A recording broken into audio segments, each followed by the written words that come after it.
සියලු දෙනාටම තෙරුවන් සරණයි. අද ඉරිදා ධර්ම දේශනාව සඳහායි සූදානම් වෙන්නේ. ඒ සඳහා සියලු දෙනාම tempත් වෙලා සාදුකාරයක් පවත්වන්න.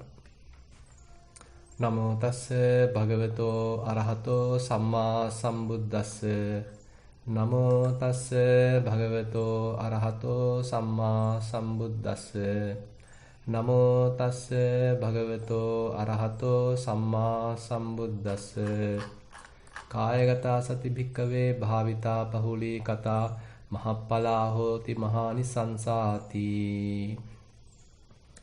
ශ්‍රද්ධාවන්ත පින්වත්නි, අපේ ඉරිදා උදෑසන ධර්ම දේශනාවක් පවත්වීම සඳහායි කටයුතු සූදානම් කරගෙන තියෙන්නේ. අපි මේ සඳහා සූත්‍ර කීපයක් ඉස්සරහින් තියාගත්තා. මීට කලින් අපි පටන් ගත්තා සති සම්පජඤ්ඤ සූත්‍රයෙන්. සතිය සම්පජඤ්ඤය එකට එකතු වෙලා කොහොමද දීර්ඝ ගමනක් අපි එක්කගෙන යන්නේ කියන එක ගැන අපි සෑහෙන සාකච්ඡා කළා. ඊට පස්සේ අපි මාතෘකාව වශයෙන් තියාගත්ත අවිජ්ජා සූත්‍රය. ඒකෙදිත් කොහොමද මේ අවිද්‍යාව විවිධාකාර හේතු එහෙම නැත්නම් විවිධ ආහාර නිසා පෝෂණය වෙන්නේ කියන කාරණාව ගැන අපි විශේෂයෙන් මතක් කරගත්තා. ඉතින් මේ කාරණා අනුව අපිට ටිකක් පෙනී ගියා දැන් අපිට මේ අවිද්‍යාවෙන් බේරෙන්න නම් සතිය සම්පජඤ්ඤය දියුණු කරගන්න නම් යම්කිසි ප්‍රතිපදාවක නියැලෙන්න අවශ්‍යයි. අන්න ඒ බඳු ප්‍රතිපදාවක් අන්තර්ගත වෙන සූත්‍ර දේශනාවක් තමයි දැන් අපි ඉස්සරහට අරගෙන තියෙන්නේ. ඒ සූත්‍ර දේශනාවේ නම කායගත සති සූත්‍රය. එතකොට මේ කායගත සති සූත්‍රය අපිට මුණ ගැහෙන්නේ මජ්ක්‍ධිම නිකායේ උපරිපන්නාසකේ. මජ්ක්‍ධිම නිකායේ පොත් 3ක් තියෙනවා. ඒකෙන් තුන්වෙනි පොතේ අනුපද වර්ගයේ තමයි කායගත සති සූත්‍රය අපිට හම්බ වෙන්නේ. එතකොට මේ කායගත සති සූත්‍රය දේශනා කරන්න හේතු වෙලා තියෙන්නේ එක්තරා අවස්ථාවකදී භික්ෂුන් වහන්සේලා ජේතවනාරාමේ වැඩ වාසය කරන අතරේදී භාගතුන් වහන්සේ ජේතවනාරාමේ වැඩ වාසය කරනවා. එතෙන්දී උපස්ථාන ශාලාවේ එකතු වෙච්ච ස්වාමින් වහන්සේලා පිරිසක් අතර යම්කිසි කතාවක් ඇති වෙනවා.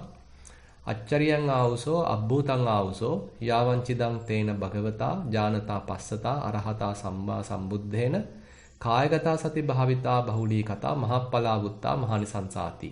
ඒ කියන්නේ මේ ඒ සියල්ල දන්නා වූ සියල්ල දක්නා වූ අරහත් වූ සම්මා සම්බුදුරජාණන් වහන්සේ විසින් යම්කිසි මේ කායගතා සතියක් භාවිතා කිරීම බහුලීකృత කිරීම මහත්ඵලයි මහානිසංසයි කියලා දේශනා කළා කියලා එබඳු මාතෘකාවක් අරගෙන භාග්‍යවතුන් වහන්සේට ප්‍රශංසා මුඛයෙන් භික්ෂුන් වහන්සේලා සාකච්ඡා කරමින් ඉන්නවා.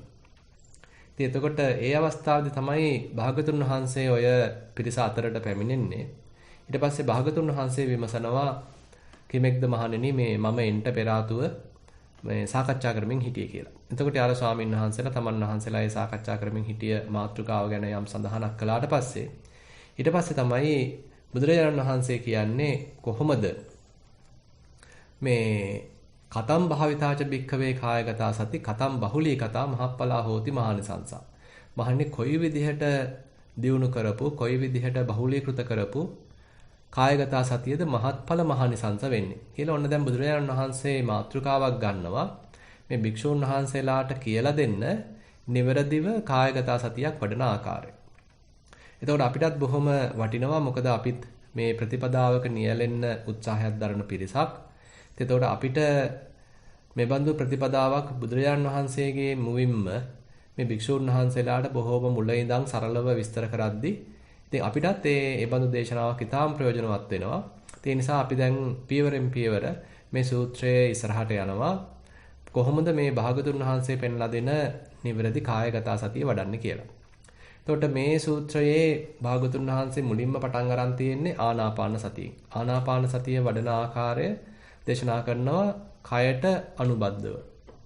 ඊට පස්සේ ඉරියාපත භාවනාව දේශනා කරනවා ඒකත් කයට අනුබද්ධව. ඊළඟට කාය ඇසුරු කරගෙනම සම්පජඤ්ඤය දිනු කරන ආකාරය දේශනා කරනවා. ඊළඟට මේ කය සකස් වෙලා තියෙන කුණප කොටස් 32ක් මුල් කරගෙන කායගත සතිය වඩන ආකාරය විස්තර කරලා දෙනවා. ඊළඟට මේ කය සකස් වෙලා තියෙන ධාතුන් 4ක් මුල් කරගෙන ධාතු මනසිකාරය වඩන ආකාරයත් විස්තර කරලා දෙනවා. ඊළඟට මේ කය මිය ගියාට පස්සේ ඒ කයට අත්වෙන ඉරණම සම්බන්ධයෙන් එහෙමත් නැත්නම් මියගිය මල සිරුර ක්‍රමානුකූලව තව ජරා ජීර්ණ වෙන ආකාරය සම්බන්ධයෙන් විස්තර කරන නව සීවතික භාවනාව ගැනත් මේ සූත්‍රයේ විස්තර කරනවා. ඊටත් අමතරව කයත් මුල් කරගෙන කයට හොඳට දැනෙන ධාන වඩන ආකාරය ගැනත් මේ සූත්‍රයේ විස්තර කරනවා. එතකොට මේ සූත්‍රය සෑහෙන්න අපිට මේ කායානුපස්සනාව සම්බන්ධයෙන් හුඟක් හොඳ පැහැදිලි අදහසක් විස්තර කරලා දෙන සූත්‍රයක්. ඒ වගේමයි භාගතුන් වහන්සේ විවිධ උපමාගෙන හැරපාමින් මේ කායගත සතියේ තියෙන වටිනාකම් පෙන්ලා දෙනවා.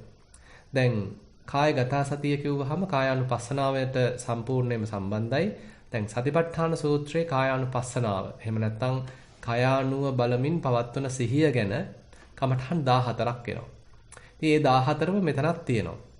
ඊට අමතරව තමයි ධ්‍යාන 4 ගැනත් මේ සූත්‍රයේදී අන්තර්ගත කරලා තියෙන්නේ. ඉතින් අපි ක්‍රමානුකූලව මේ සූත්‍රයේ ගැඹුරට යනකොට අපිට මේකේ යම් යම් විස්තර විභාග දැනගන්න අවස්ථාව ලැබෙනවා. ඉතින් අපි මේ වෙනකොට සාකච්ඡා කළා ආනාපාන සතිය ගැනත් ඉරියාපත භාවනාව ගැනත්. ඉතින් මම කෙටියෙන් මතක් කරගත්තොත් දැන් ආනාපාන සතිය වඩනකොට භාගතුන් වහන්සේ පටන් ගන්නේ ටිකක් ඒකට සුදුසු තැනක් මතක් කරලා දීලා තමයි පටන් ගන්නෙ. අරඤ්‍යගතෝවා රුක්ඛමූලගතෝවා ශුඤ්ඤාගාරගතෝවා කියලා ඒ කියන්නේ ආනාපාන සතිය ගැන විශේෂයෙන් මතක් කරද්දී ඒ සඳහා සුදුසු තැනක් තෝරගන්න අවශ්‍යයි. මොකද ආනාපාන සතිය නැත්නම් ආස්වාස ප්‍රස්වාස ක්‍රියාවලිය කියන එක බොහොම සූක්ෂම ධර්මතාවක්. ඉතින් ඒ බඳු සූක්ෂම ධර්මතාවක් අපිට එකපාරට සිහියට හසු කරගන්න බෑ. අපි ඊට ගැළපෙන සුදුසු පරිසරයක වැඩ වාසය කළේ නැත්තම්, තෝරගත්තේ නැත්තම්. ඒ නිසා බුදුරජාණන් වහන්සේ කියනවා බොහොම නිස්කලංක ගහක් මුලකට යන්න, එහෙම නැත්තම් ආරණ්‍යයකට යන්න, එහෙමත් නැත්තම් ශූන්‍යාගාරයකට යන්න. ඒ කියන්නේ කවුරුවක්වත් නැති, කාගේවත් කරදරයක්, ഘോഷාවක් නැති තැනකට යන්න කියලා කියනවා. ඉතින් අපි භාවනා වැඩසටහනකදී එහෙම ඒ සියලු දෙනාම එකම අරමුණක, එහෙම නැත්තම් එකම අභිලාෂයකින් ඉන්න නිසා ඒ අපිට ඒ ශූන්‍යාගාරයක පසුබිම ලැබෙනවා. අපි S2 පියාගත්තාම අපි තනි වෙනවා. ඒ වගේම අනිත් අයත් තම තමන්ගේ වැඩක් බලා ගන්නවා. අනිත් අයට කිසිම බාධාවක් කරන්නේ නැතුව, සද්ද බද්ද කරන්නේ නැතුව. ඒතකොට තමන්ගේ ආධ්‍යාත්මික දියුණුවක් ගැන වෙහෙසෙන පිරිසක්. ඉතින් එතකොට මේ මට්ටමේදී අපිට පුළුවන් මේ ශූන්‍යාගාරයක තියෙන ඒ පසුබිම සකස් කරගන්න. ඊට පස්සේ බුදුරජාණන් වහන්සේ කියනවා නිසීදති පල්ලංකං ආභුජිත්වා.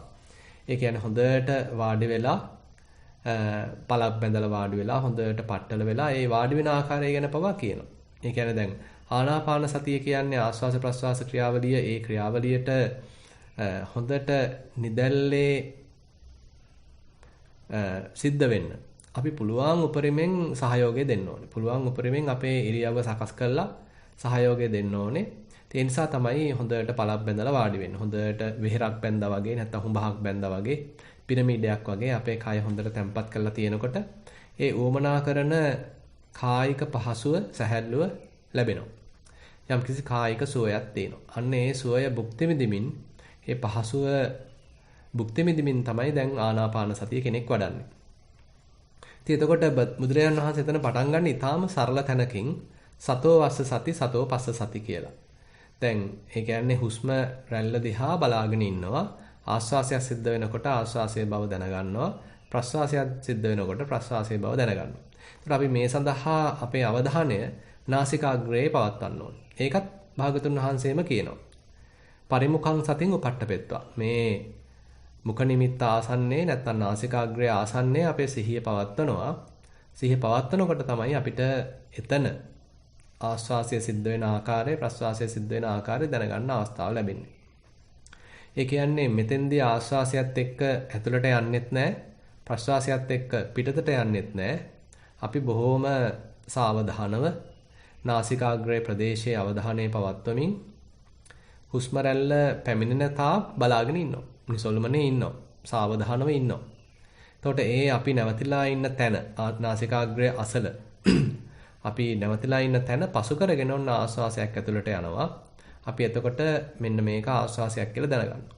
ඊට පස්සේ අපි නැවතිලා ඉන්න තැන පසු කරගෙන ප්‍රස්වාසයක් එළියට යනවා. එතකොට දැන් සිද්ධ වෙන්නේ ප්‍රස්වාසයක් කියලා හොඳට දැනගන්නවා. එතකොට මේ දෙක වෙන් වෙන් වශයෙන් දැනගන්නවා. ඉතින් මේක පවා ඉතින් මුලදී ටිකක් අමාරුයි. මොකද අපේ හිත මේ අරමුණ ඒ තරම්ම අගය කරන්නේ නැහැ. ඒකේ රසයක් අපේ හිතට දැනෙන්නේ නැහැ. ඒ නිසා අපේ හිත එහෙම දුවනවා. අතීතයට යනවා, අනාගතයට යනවා. ඉතින් මේ වගේ හිත විවිධාකාර විප්‍රකාර කරනවා. ඉතින් ඒක තව ටිකක් මේ කරන වැඩේට නතු කරගන්න අපි ආස්වාසයක් ප්‍රස්වාසයක් කියලා මෙනෙහි කරනවා. ඉතින් මේ මෙනෙහි කිරීම අපිට පාවිච්චි කරන්න පුළුවන් හොඳට මේ ආස්වාස ප්‍රස්වාස ක්‍රියාවලියට හිත නතු කරගන්න. දැන් මේ මෙතනින් පස්සේ බුදුරජාණන් වහන්සේ අපිව එක්කගෙන යනවා සම්පජඤ්ඤය වැඩිම සඳහා. ඒ කියන්නේ මෙතනින් නතර කරන්නේ නැහැ. මෙතනින් සිද්ධ වුණේ ඇත්තටම ආස්වාස ප්‍රස්වාස ක්‍රියාවලියට සිහිය පිහිටවීම පමණයි. ඊට පස්සේ බුදුරජාණන් වහන්සේ පුංචි අභියෝගයක් අපිට දෙනවා. මේ ආස්වාසයක් ප්‍රස්වාසයක් කියන එක සමාන නෑ. මේවා යම් යම් වෙනස්කම් තියෙනවා. සමහරවිට ආස්වාසය දිග වෙන්න පුළුවන්. ප්‍රස්වාසය කෙටි වෙන්න පුළුවන්. ආස්වාසය එක නාස්පුඩුවකින් ඇතුල් වෙනවා. ප්‍රස්වාසය තවත් නාස්පුඩුවකින් පිට වෙනවා. නැත්නම් ආස්වාසය සිසිල්, ප්‍රස්වාසය උණුසුම්. මේ ආදී වශයෙන් යම් යම් වෙනස්කම් මේ ආස්වාස ප්‍රස්වාස දෙක අතර තියෙනවා. දැන් මේ බඳු වෙනස්කම් දැන ගැනීම සඳහා අපි උනන්දු කරනවා. එතකොට යම් යම් වෙනස්කම් යෝගාවචරයට තේරෙනවා නම් එතකොට යෝගාවචරයට තේරුම් ගන්න පුළුවන් මේ වෙලාවදී මගේ සිහිය තව ටිකක් තියුණු වෙලා තියෙනවා. ඉස්සෙල්ලා නම් යාන්තම් මේ හුස්ම රැල්ලේ සිහිය පැවැත්වීමක් පමණයි මට කරගන්න පුළුවන් උනේ. නමුත් දැන් මේ ආස්වාසයේ තියෙන සියුම් ලක්ෂණ දැනගන්න මට පුළුවන් වෙලා. ප්‍රස්වාසයේ තියෙන සියුම් ලක්ෂණ දැනගන්න මට පුළුවන් වෙලා. ඊට පස්සේ මේක තවදුරටත් ඉස්සරහට අරගෙන යනකොට මේ ළඟ තියෙන ආස්වාස දෙකක් අතර පවා තියෙන වෙනස්කම් දැනගන්න යෝගාවචරයකට පුළුවන් වෙනවා. ඒ සඳහා බුදුහාමුදුරුවෝ අපි උනන්දු කරනවා. ප්‍රස්වාස දෙකක් අතර තියෙන සියුම් වෙනස්කම් දැනගන්න අපි උනන්දු කරනවා. ඇතැම් වෙලාවට කලින් ආස්වාසයට සාපේක්ෂව දැන් ආස්වාසය දිග වෙන්න පුළුවන්. කලින් ආස්වාසයට සාපේක්ෂව දැන් ආස්වාසය කෙටි වෙන්න පුළුවන්. ඉතින් මේ ආකාරයෙන් දැන් බුදුරජාණන් වහන්සේ මේ සියුම් අරමුණක් දිහා ඊටාම අතිසූක්ෂම අන්දමින් දැනගන්න අපි උනන්දු කරනවා. දැන් මෙන්න මේකෙම තව පැත්තක් තමයි අද අපිට කතා කරන්න තියෙන්නේ සම්පජඤ්ඤේ හරහා. සම්පජඤ්ඤ පබ්බේ හරහා. දැන් එකාතකින් ආනාපාන සතියේදී අපි අපේ අවධානය ටිකක් නිශ්චලව තියාගෙන ඉන්නේ. නාසිකාග්‍රේ ප්‍රදේශයේම තමයි අපි අවධානය රඳවගෙන ඉන්නේ. නමුත් සම්පජඤ්ඤේ කොටසදී බුදුරජාණන් වහන්සේ අපිව තව ටිකක් ඉස්සරහට අරගෙන යනවා. අපිට පුළුවන් ද දැන් මේ එදිනෙදා කරන කටයුතු වලට මේ දියුණු කරගන්න සතිය, මේ දියුණු කරගන්න සම්පජඤ්ඤය එකතු කරන්න. අපි එදිනෙදා කටයුතු රාශියක නිරත වෙනවා. අපි හිතමු ගෙදර දොරක වැඩ කරන කෙනෙක්. එයා ඒතකොට ගෙදර දොර උයනවා, පිහනවා, මේ කටයුතු කරනවා. ඊළඟට අපි හිතමු ගමන් බිමන් යනවා, රාජකාරී කරන කටයුත්තට යනවා, වාහනයක් තියෙනවා නම් ඒක පදවනවා. ඊට පස්සේ ඇඳුම් පැළඳුම් අඳිනවා, කනවා බොනවා. ඉතින් নানা ප්‍රකාර වැඩ තියෙනවා. ඉතින් මෙන්න මේ වැඩ කටයුතු වලට අපිට පුළුවන් ද මෙන්න මේ සිහිය එකතු කරන්න. ඉතින් මෙන්න මෙතන තමයි සිහිය එකතු කිරීමත් ඒ වගේම සම්පජඤ්ඤය එකතු කිරීමත් ගැන අපිට දක්ෂ වෙන්න, එහෙම නැත්නම් ඒ ගැන උනන්දුවක් ඇති කරගන්න අවස්ථාව තියෙන්නේ. මොකද අපි මේ උනන්දුව ඇති උනේ නැත්නම් අපේ පැත්තේ මේ උනන්දුව ඇති උනේ නැත්නම් අපි භාවනා කරන පැයක් නැත්නම් පැය දෙකක් විතරයි අපේ ඒ කටයුත්තේ නිරත වෙන්නේ. අනිත් මේ කටයුතු වලදී අපි සම්පූර්ණයෙන්ම වෙන ලෝකයක තමයි කටයුතු කරලා තියෙන්නේ. අපි හිතමු අපි ගමනක් බිමනක් යනවා. එතකොට ඉතින් ඒ කොහෙද අපි යන්නේ කියන එක ගැන එච්චර අවධානයක් නැහැ. ගිහිල්ලා කරන්න තියෙන වැඩේ ගැන කල්පනා කරනවා. අපි හිතමු අපි රාජකාරී කරන තැනට දුම්රියකින් යනවා. ඒතර මේ දුම්රියේ ගමන සමහරවිට පැය එකමාරක් වෙන්න පුළුවන්.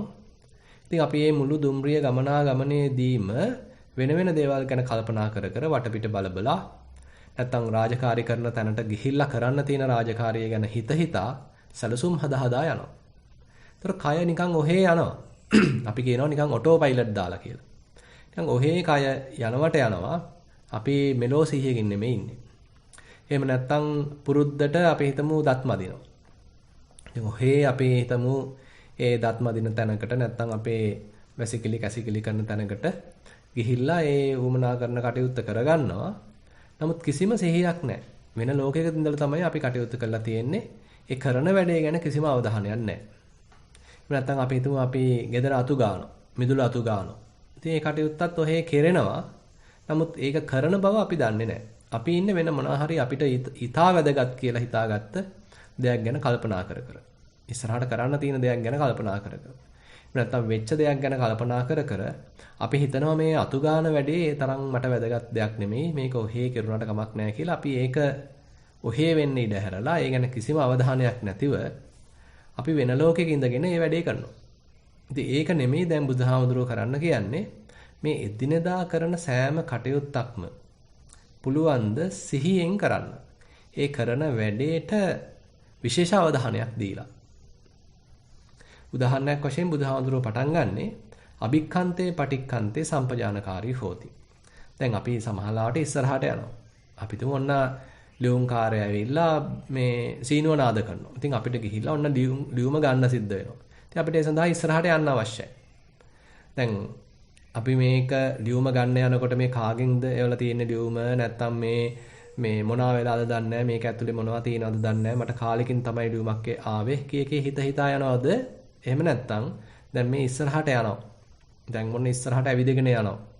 කියන මෙන්න මේ ඇවිදින සංඥාව හිතේ තියාගෙන ඇවිදින ආකාරය මනසින් තේරුම් ගනිමින් ඒ ගැන අවධානය යොමු කරමින් අපි ගත යනවද? ඒතර මේ ඉස්සරහට දැන් යන්න අවශ්‍යයි. මේ ඉස්සරහට යන ගමන ඒතර හොඳට සිහියෙන් සෑම පියවරක්ම වැටහීමෙන් අවබෝධයෙන් අපි යනවා නම් අන්න එතකොට මේ ඉස්සරහට යන ගමන ගැන අපිට දැනුවත් වෙන්න පුළුවන්. අවධානය යොමු කරන්න පුළුවන්. සතිමත් වෙන්න පුළුවන්. ඊට පස්සේ ඔන්න අපි ගිහිල්ලා ලියුම අරගෙන ආපස්සට එනවා. එතකොට මෙන්න මේ ආපස්සට එන ගමන අපිට සිහියෙන් එන්න පුළුවන්. එතකොට මෙන්න මේ අභික්ඛන්තේ පටික්ඛන්තේ සම්පජානකාරී හෝති කියන තැන බුදුරජාණන් වහන්සේ පෙන්වන්නේ මෙන්න මේ කාරණාව අපිට පුළුවන් ද ඉස්සරහට යන ගමනේදී සිහියෙන් යන්න. ආපස්සට එන ගමනේදී සිහියෙන් එන්න. ඉතින් අපිට රාජකාරී කරන තැනට යද්දී සිහියෙන් යන්න අපිට පුළුවන්. රාජකාරී කරලා එද්දී අපිට සිහියෙන් එන්න පුළුවන්ද? එතකොට මෙන්න මේ කාරණය ගැන අපි ටිකක් අවධානය යොමු කරනවා නම් අපි මේ යනවා එනවා කියන කාරණාවට නැත්නම් ඒ කටයුත්තට එච්චර වැදගත්කමක් දෙන්නේ නැහැ. අපි හිතනවා ඒක ඒ තරම් වැදගත් නැහැ. ඊට වඩා හොඳයි මම කරන්න තියෙන එක ගැන සැලසුම් හදා ඒ කාල පරිච්ඡේදයත් ඒ වැඩේටම යොදලා ඒකිනුත් මම ප්‍රයෝජනයක් කරගන්නවා කියලා සමහරවිට අපි හිතනවා. නමුත් අපේ හිත වෙන දේවල් ගැන කල්පනා කර යද්දී අපේ කය ඇවිදිනවා. දැන් මේ ඇවිදින කයට අවධානය යොමු කරන්න කියලා තමයි බුදුහාමුදුරුවෝ කියන්නේ. එතන සක්මන් භාවනාවක නිරත වෙන්න කියලා තමයි වෙනත් ආකාරයකින් කියනවා නම් බුදුහාමුදුරුවෝ කියන්නේ. අපිට සක්මන් මළුවකටම යන්න අවශ්‍ය නැහැ. එහෙමනම් සක්මන් භාවනාවේ යෙදෙන්න අපි එදිනදා කටයුතු කරද්දී අනේක වාරයක් අපි ඉස්සරහට යනවා. ආපස්සට එනවා. ඉතින් මේ යන හැම අවස්ථාවකදීම අපිට පුළුවන් මේ ගමන ගැන සිහියෙන් යන්න එන්න. ඊට පස්සේ අපි තුමු දැන් ඉස්සරහට ගිහිල්ලා එතනින් හැරිලා ආපස්සට එනවා. අන්නේ සංධියේදී ඉරියාපත සංධියක් කියලා අපි කියනවා. ඒ ඉරියාපත සංධියේදීත් අපි දැනුවත් වෙනවා. විශේෂයෙන්ම මෙන්න මේ ඉරියාපත සංධි. හුඟක් වෙලාවට අපේ සිහිය නැත්නම් අපි දියුණු කරගෙන ආපු සතිය කඩලා දානවා. මොකද එතෙන්ද යම් වෙනස්කමක් සිද්ධ කරන්න අවශ්‍යයි. අපි එතෙන්ට ගිහිල්ලා පුංචි මේ කටයුත්තක නිරත වෙලා ඔන්න ආපස්සට හැරෙනවා. ඉතින් මේ කටයුත්තේදී සමහරවිට අපි අරගෙන ගිය සතිය එතෙන්දී කැඩලා බිඳලා යනවා. ඉතින් ආයෙත් සතිය සකස් කරගෙන සිහිය එළඹ තියාගෙන එළඹ සිට සිහිය ඇති කරගෙන තමයි ආපස්සට එන්න තියෙන්නේ.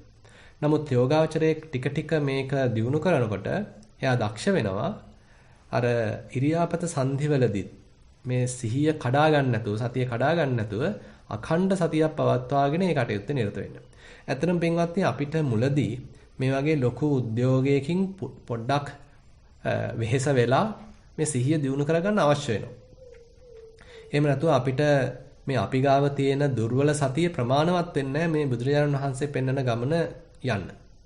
අපි ගාව දැනටමත් යම් පමණක සතිමත් බවක් තියෙනවා. ඒක ප්‍රමාණවත් නැහැ. එහෙමනම් අපි මේ තියෙන සතිය තව දියුණු කරලා ගන්න අවශ්‍යයි. ඒ සඳහා ලොකු උනන්දුවක් අපේ පැත්තෙන් ලැබෙන්න අවශ්‍යයි. ඒ වගේම අපිට මේක කරන්න ගියාට ඉතින් නිතරම අමතක වෙනවා. අපි නැවත නැවත මේ වෙන ලෝකවලට යනවා. අතීත මතක සටහන් ඔස්සේ දුවනවා. අනාගත සැලසුම් ඔස්සේ සිහින මවනවා. ඉතින් මේ අතීත අනාගත අන්ත දෙකේ සැරිසරන ගතිය සෑහෙන දුරට අඩු කළා මේ මොහොතේ සිද්ධ වෙන කායික ක්‍රියාකාරකමකට හිත ගන්න සෑහෙන ලොකු උනන්දුවක් අපේ පැත්තෙන් අවශ්‍ය වෙනවා. අපිට නැවත නැවත මතක් කර ගැනීම අවශ්‍ය වෙනවා. නැත්තම් අපේ හිත අමතක කරලා දානවා. අපි ඔහේ නිකන් පුරුද්දට කටයුත්ත කරනවා. කය ඔහේ කටයුත්තේ නිරත වෙනවා. අපි ඉන්නේ වෙන ලෝකයක. ඉතින් නැවත නැවත මේ මනස කායික ක්‍රියාවලියට අරගෙන එන්න නැවත නැවත අපි සිහි කරන්න අවශ්‍යයි. සිහි කැඳවන්න අවශ්‍යයි. ඒ සඳහා විවිධ උපක්‍රම කරන්න අවශ්‍යයි. උදාහරණයක් වශයෙන් අපි හිතමු අපි දොර අරිනකොට. ඉතින් අපිට සිහිය නැත්තම් අපි ඔහේ දොර අරිනවා. අපිට පුළුවන් ඕනනම් දොරේ පුංචි සටහනක් ලියලා තියන්න සතිය පවත්වන්න කියලා. එහෙම නැත්තම් අපි හිතමු අපි පොතක් බලන තැන. අපිට පුළුවන් පුංචි කොළ කෑල්ලක ලියලා මතක් කිරීමක් කරන්න සතිය පවත්වන්න, සතිය පිහිටවන්න කියලා පුංචි උපදේශක් ලියලා තියෙනවා. ඉතින් ඒක දකින හැම වාරයක් පාසාම අපි නැවත නැවත මේ ලෝකෙට පැමිණෙනවා. එහෙම නැත්නම් අපි හිතමු අපි ගාව ඔරලෝසුවක් තියෙනවා. මේ ඔරලෝසුව ගාව අපි පුංචි කොළ කෑල්ලක ලියලා තියෙනවා සතිය පිහිටවන්න. ඉතින් ඒ ඔරලෝසුව බලන වාරයක් පාසා අපිට ඒත් එක්ක මතක් වෙනවා දැන් සතිය පිහිටවන්න අවශ්‍යයි. එළඹ සිට සිහිය ඇති කරගන්න අවශ්‍යයි කියලා අන්න අපි ආයෙත් මේ ලෝකෙට එනවා. අපි ඉන්නේ වෙන ලෝකෙක. මේ වෙන ලෝකෙන් අයින් වෙලා සිහින ලෝකෙන් අයින් වෙලා නැවතත් මේ ප්‍රකෘති සිහිය ඇති කරගන්න අපිට එබඳු සිහි කැඳවීමක් ගොඩක් ප්‍රයෝජනවත් වෙනවා. ඒ නිසා ආරම්භක යුගයේදී මේ සිහිය දියුණු කරන්න පටන් ගත්ත කාලෙදී අන්න ඒ වගේ පුංචි උපක්‍රම මේ පින්වුතුන් අනුගමනය කරන්න ඒ හරහා Tamanට පුළුවන් වෙයි නැවත නැවත අපේ හිතට මතක් කරලා දෙන්න මේ සිහිය පිහිටවන්න. එහෙම නැත්නම් අපි මේක අමතක කරලා දානවා. අපි වෙනත් දේවල් වලට මූලිකත්වය දීලා මේ සිහිය පිහිටවන වැඩේ අමතක කරලා දානවා. ඒ නිසා මේ සිහිය පිහිටවන්න කියලා නැවත නැවත සිහි කැඳවන්න අවශ්‍ය වෙනවා. මතක් කරන්න අවශ්‍ය වෙනවා. එතකොට තමයි අන්න නැවත නැවත අපි මේ ලෝකෙට එන්නේ. ප්‍රകൃතියට එන්නේ. ඒතර ප්‍රകൃතියේ වැඩි කාලයක් ඉන්න ඒක පුරුද්දක් බවට පත් වෙනවා. එතකොට අර තරම්ම මතක් කර ඉන්න අවශ්‍ය නැහැ. දැන් හිත පොඩ පුරුදු වෙනවා සිහියෙන් ඉන්න. ඉතින් ඒ සිහියෙන් ඉන්න පුරුදු කරන විවිධ ක්‍රියාකාරකම් තමයි දැන් මේ කොටසදී ඇත්තටම භාග්‍යවතුන් වහන්සේ විස්තර කරන්නේ. දැන් මේ ඉදිරියට යාමේදී ආපස්සට යාමේදී සිහිය පිහිටවන්න කියලා කියනවා. ඊළඟට සම්මිංජිතේ පසාරිතේ සම්පජානකාරී හෝති. මේ අත මේ හකුලුවද්දි දිග හරිද්දි සිහියෙන් ඉන්න කියලා කියනවා. දැන් බලන්න කොයිතරම් බුදුරජාණන් වහන්සේ අපිව සූක්ෂමව ප්‍රායෝගිකව මේ කටයුත්තට යොමු කරනවාද කියනවා නම් මේ අතපය හැකිලවීම පවා සිහියෙන් කරන්න කියලා උපදෙස් දෙනවා. ඉතින් අපි කොයි තරම්නම් දවසේ අතපය හකුලවන එක දිග හරින එක කරනවද? ඉතින් අපි මෙලෝ සිහියකින් නෙමෙයිනේ ඒක කරන්නේ. නමුත් බුදුරජාණන් වහන්සේ කියනවා සම්මිංජිතේ පසාරිතේ සම්පජානකාරී හෝති. මේ අතපය හකුලවනකොට දිග හරිනකොට ඒ ගැනත් හොඳට සිහියෙන් ඒ කටයුත්ත නිරත වෙන්න. ඊට පස්සේ කියනවා සංඝාටිපත්ත චීවර ධාරණේ සම්පජානකාරී හෝති. දැන් භික්ෂුන් වහන්සේලාට කියන්නේ දැන් භික්ෂුන් වහන්සේලාගේ දෙපට සිවුරට තමයි සංඝාටිය කියලා කියන්නේ. ඊළඟට එතනම ඉතින් හිතා ගන්න පුළුවන් අනිකුත් ඒ තනිපට සිවුර අඳනේ වගේ සියලුම සිවුරු පොරවනකොට ඒ ගැන සිහියෙන් ඉන්න කියලා මතක් කරනවා. ඊළඟට පාත්‍රය අතට ගන්නකොට පාත්‍රය සෝදනකොට පාත්‍රෙත් එක්ක අපි තුමු දානේ වළඳනකොට මේ හැම කටයුත්තකදීම සිහියෙන් ඉන්න කියලා කියනවා. ඉතින් දැන් මේ පින්වුතුන්ගේ පැත්තෙන් කතා කරනවා නම් මේ පින්වුතුන් ඕන තරම් ඇඳුම් පැළඳුම් අඳිනවා පළඳිනවා. එතකොට මේ ඇඳුම් පැළඳුම් අඳිනකොට පළඳිනකොට අපි ඉන්නේ සිහියෙන්ද?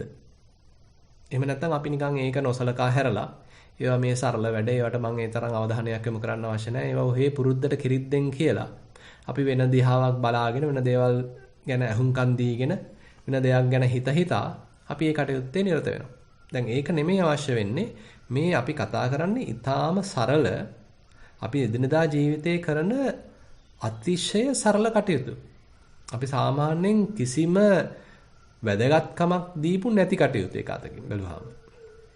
නමුත් මේවා තමයි අපි වැදගත්කමක් දීලා අපේ අවධානය යොමු කළ යුතු කටයුතු. මොකද මේ තැන්වලදී තමයි අපේ සිහිය එළියට යන්නේ. නැත්නම් අපේ අවධානය ගිලිහෙන්නේ. අපි අසතිමත් වෙන්නේ. ඒතකොට දැන් අපි සතිය පිහිටවන්න අවශ්‍යයි මේ අපි අසතිමත් වෙච්ච කාල පරිච්ඡේද වලදී.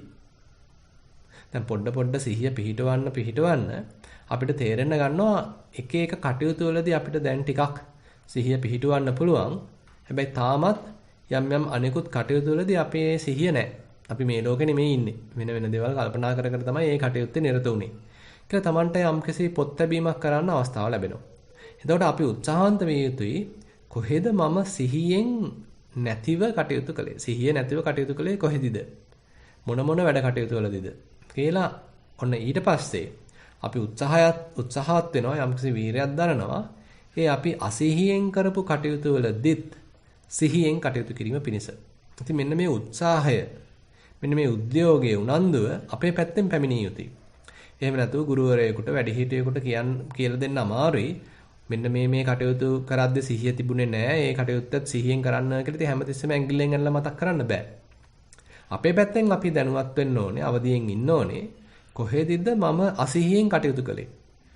සිහියෙන් කටයුතු කළේ කොතැනද? කියලා නිකන් අපි පොත් ලැබීමක් කරනවා දවසේ අපි තුමු අවසාන කාලේදී.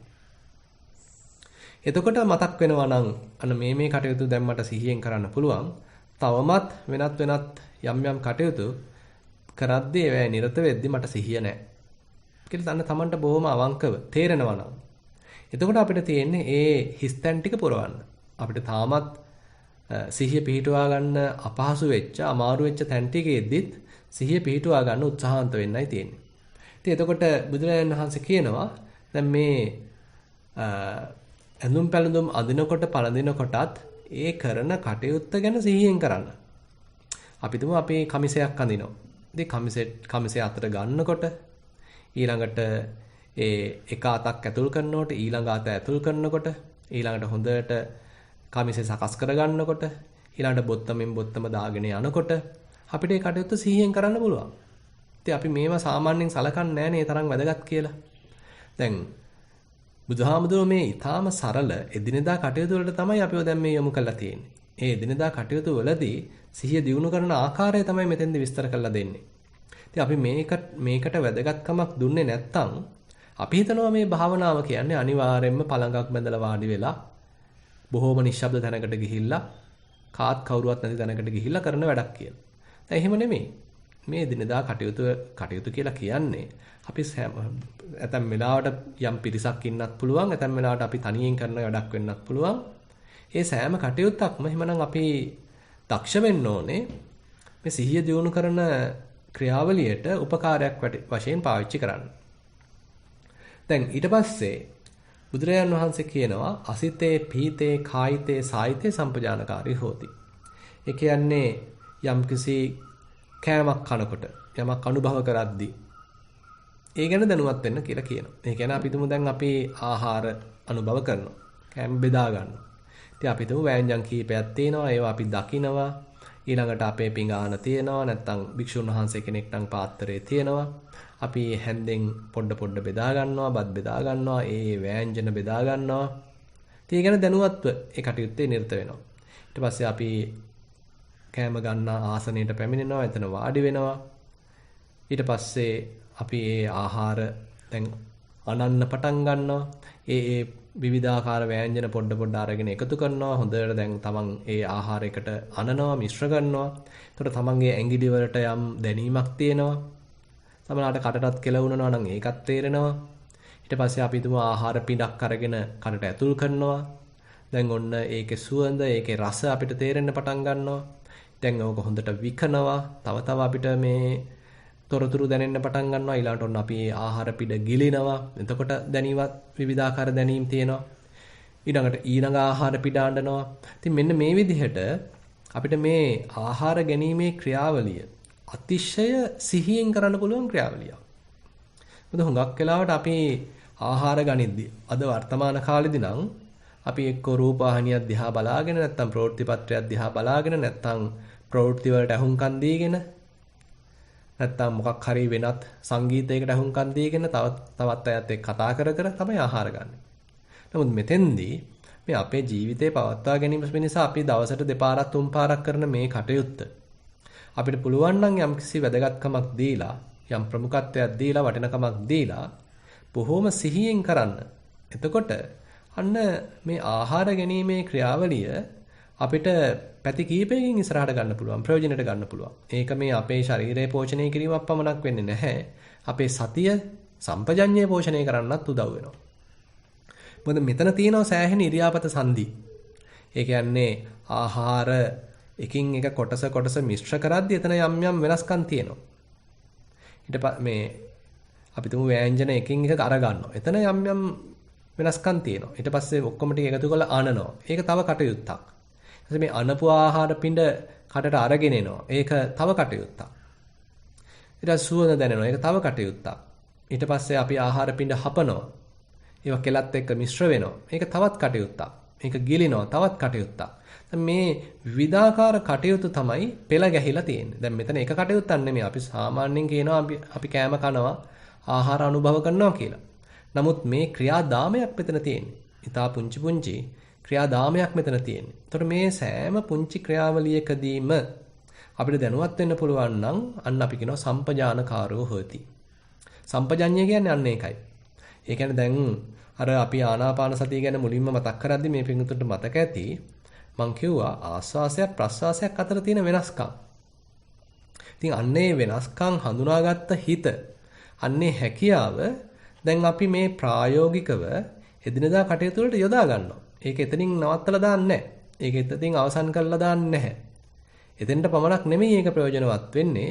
මේ එදිනදා කටයුතු කරද්දී අන්න අර කියන ඊටාම සියුම් අවස්ථාවන් රසක් අපි පසු කරගෙන යන එක එක ක්‍රියාවලියේදී එක එක කටයුත්තේදී දැන් මම කිව්වා වගේ ආහාර ගැනීමේ කටයුත්ත කියන්නේ පුංචි ක්‍රියාවලීන් රසක් ක්‍රියාකාරකම් රසක් එකිනෙක ආහාර මිශ්‍ර කිරීම අනලා එකට මිශ්‍ර කිරීම පිටක් කිරීම කටට ඒක අරගෙන ඒම සුවඳ දැනීම කටේදී හැපීම කෙලත් එක්ක මිශ්‍ර කිරීම ගිලීම මේ ආදි වශයෙන් මේ ක්‍රියාකාරකම් රසක එකතුවක් තමයි මේ ආහාර ගැනීම කියලා කියන්නේ. ඉතින් අපේ සම්පජඤ්ඤය දියුණු වෙනවා නම් අපිට ඔන්න ඔය ක්‍රියාකාරකම් රසම පොඩ තේරෙන්න ගන්නවා. මුලදී ඒ තරම්ම දෙයක් තේරෙන්නේ නැහැ. නමුත් පස්සේ මෙතන තියෙන මේ ක්‍රියාකාරකම් රාශිය අපිට තේරෙන්න ගන්නවා. දැන් අපි සක්මන් භාවනාවක නිරත වුණත් මුලදී ඒ තරම් දෙයක් තේරෙන්නේ නැහැ. නිකං කකුල වදිනවා විතරයි. වම දකුණ කියලාත් කියනවා. ලොකු දෙයක් තේරෙන්නේ නැහැ.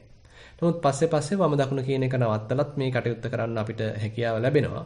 ඒතර ඔන්න තේරෙනවා මෙතන තද ගතියක් විතරක් නෙවෙයි මෙතන රළු ගතියකුත් තියෙනවා. නැත්තම් සමහර උණුසුම් ගතියක්, සිසිල් ගතියක්, සිනිඳු ගතියක්, බර ගතියක්, සැහැල්ලු ගතියක්.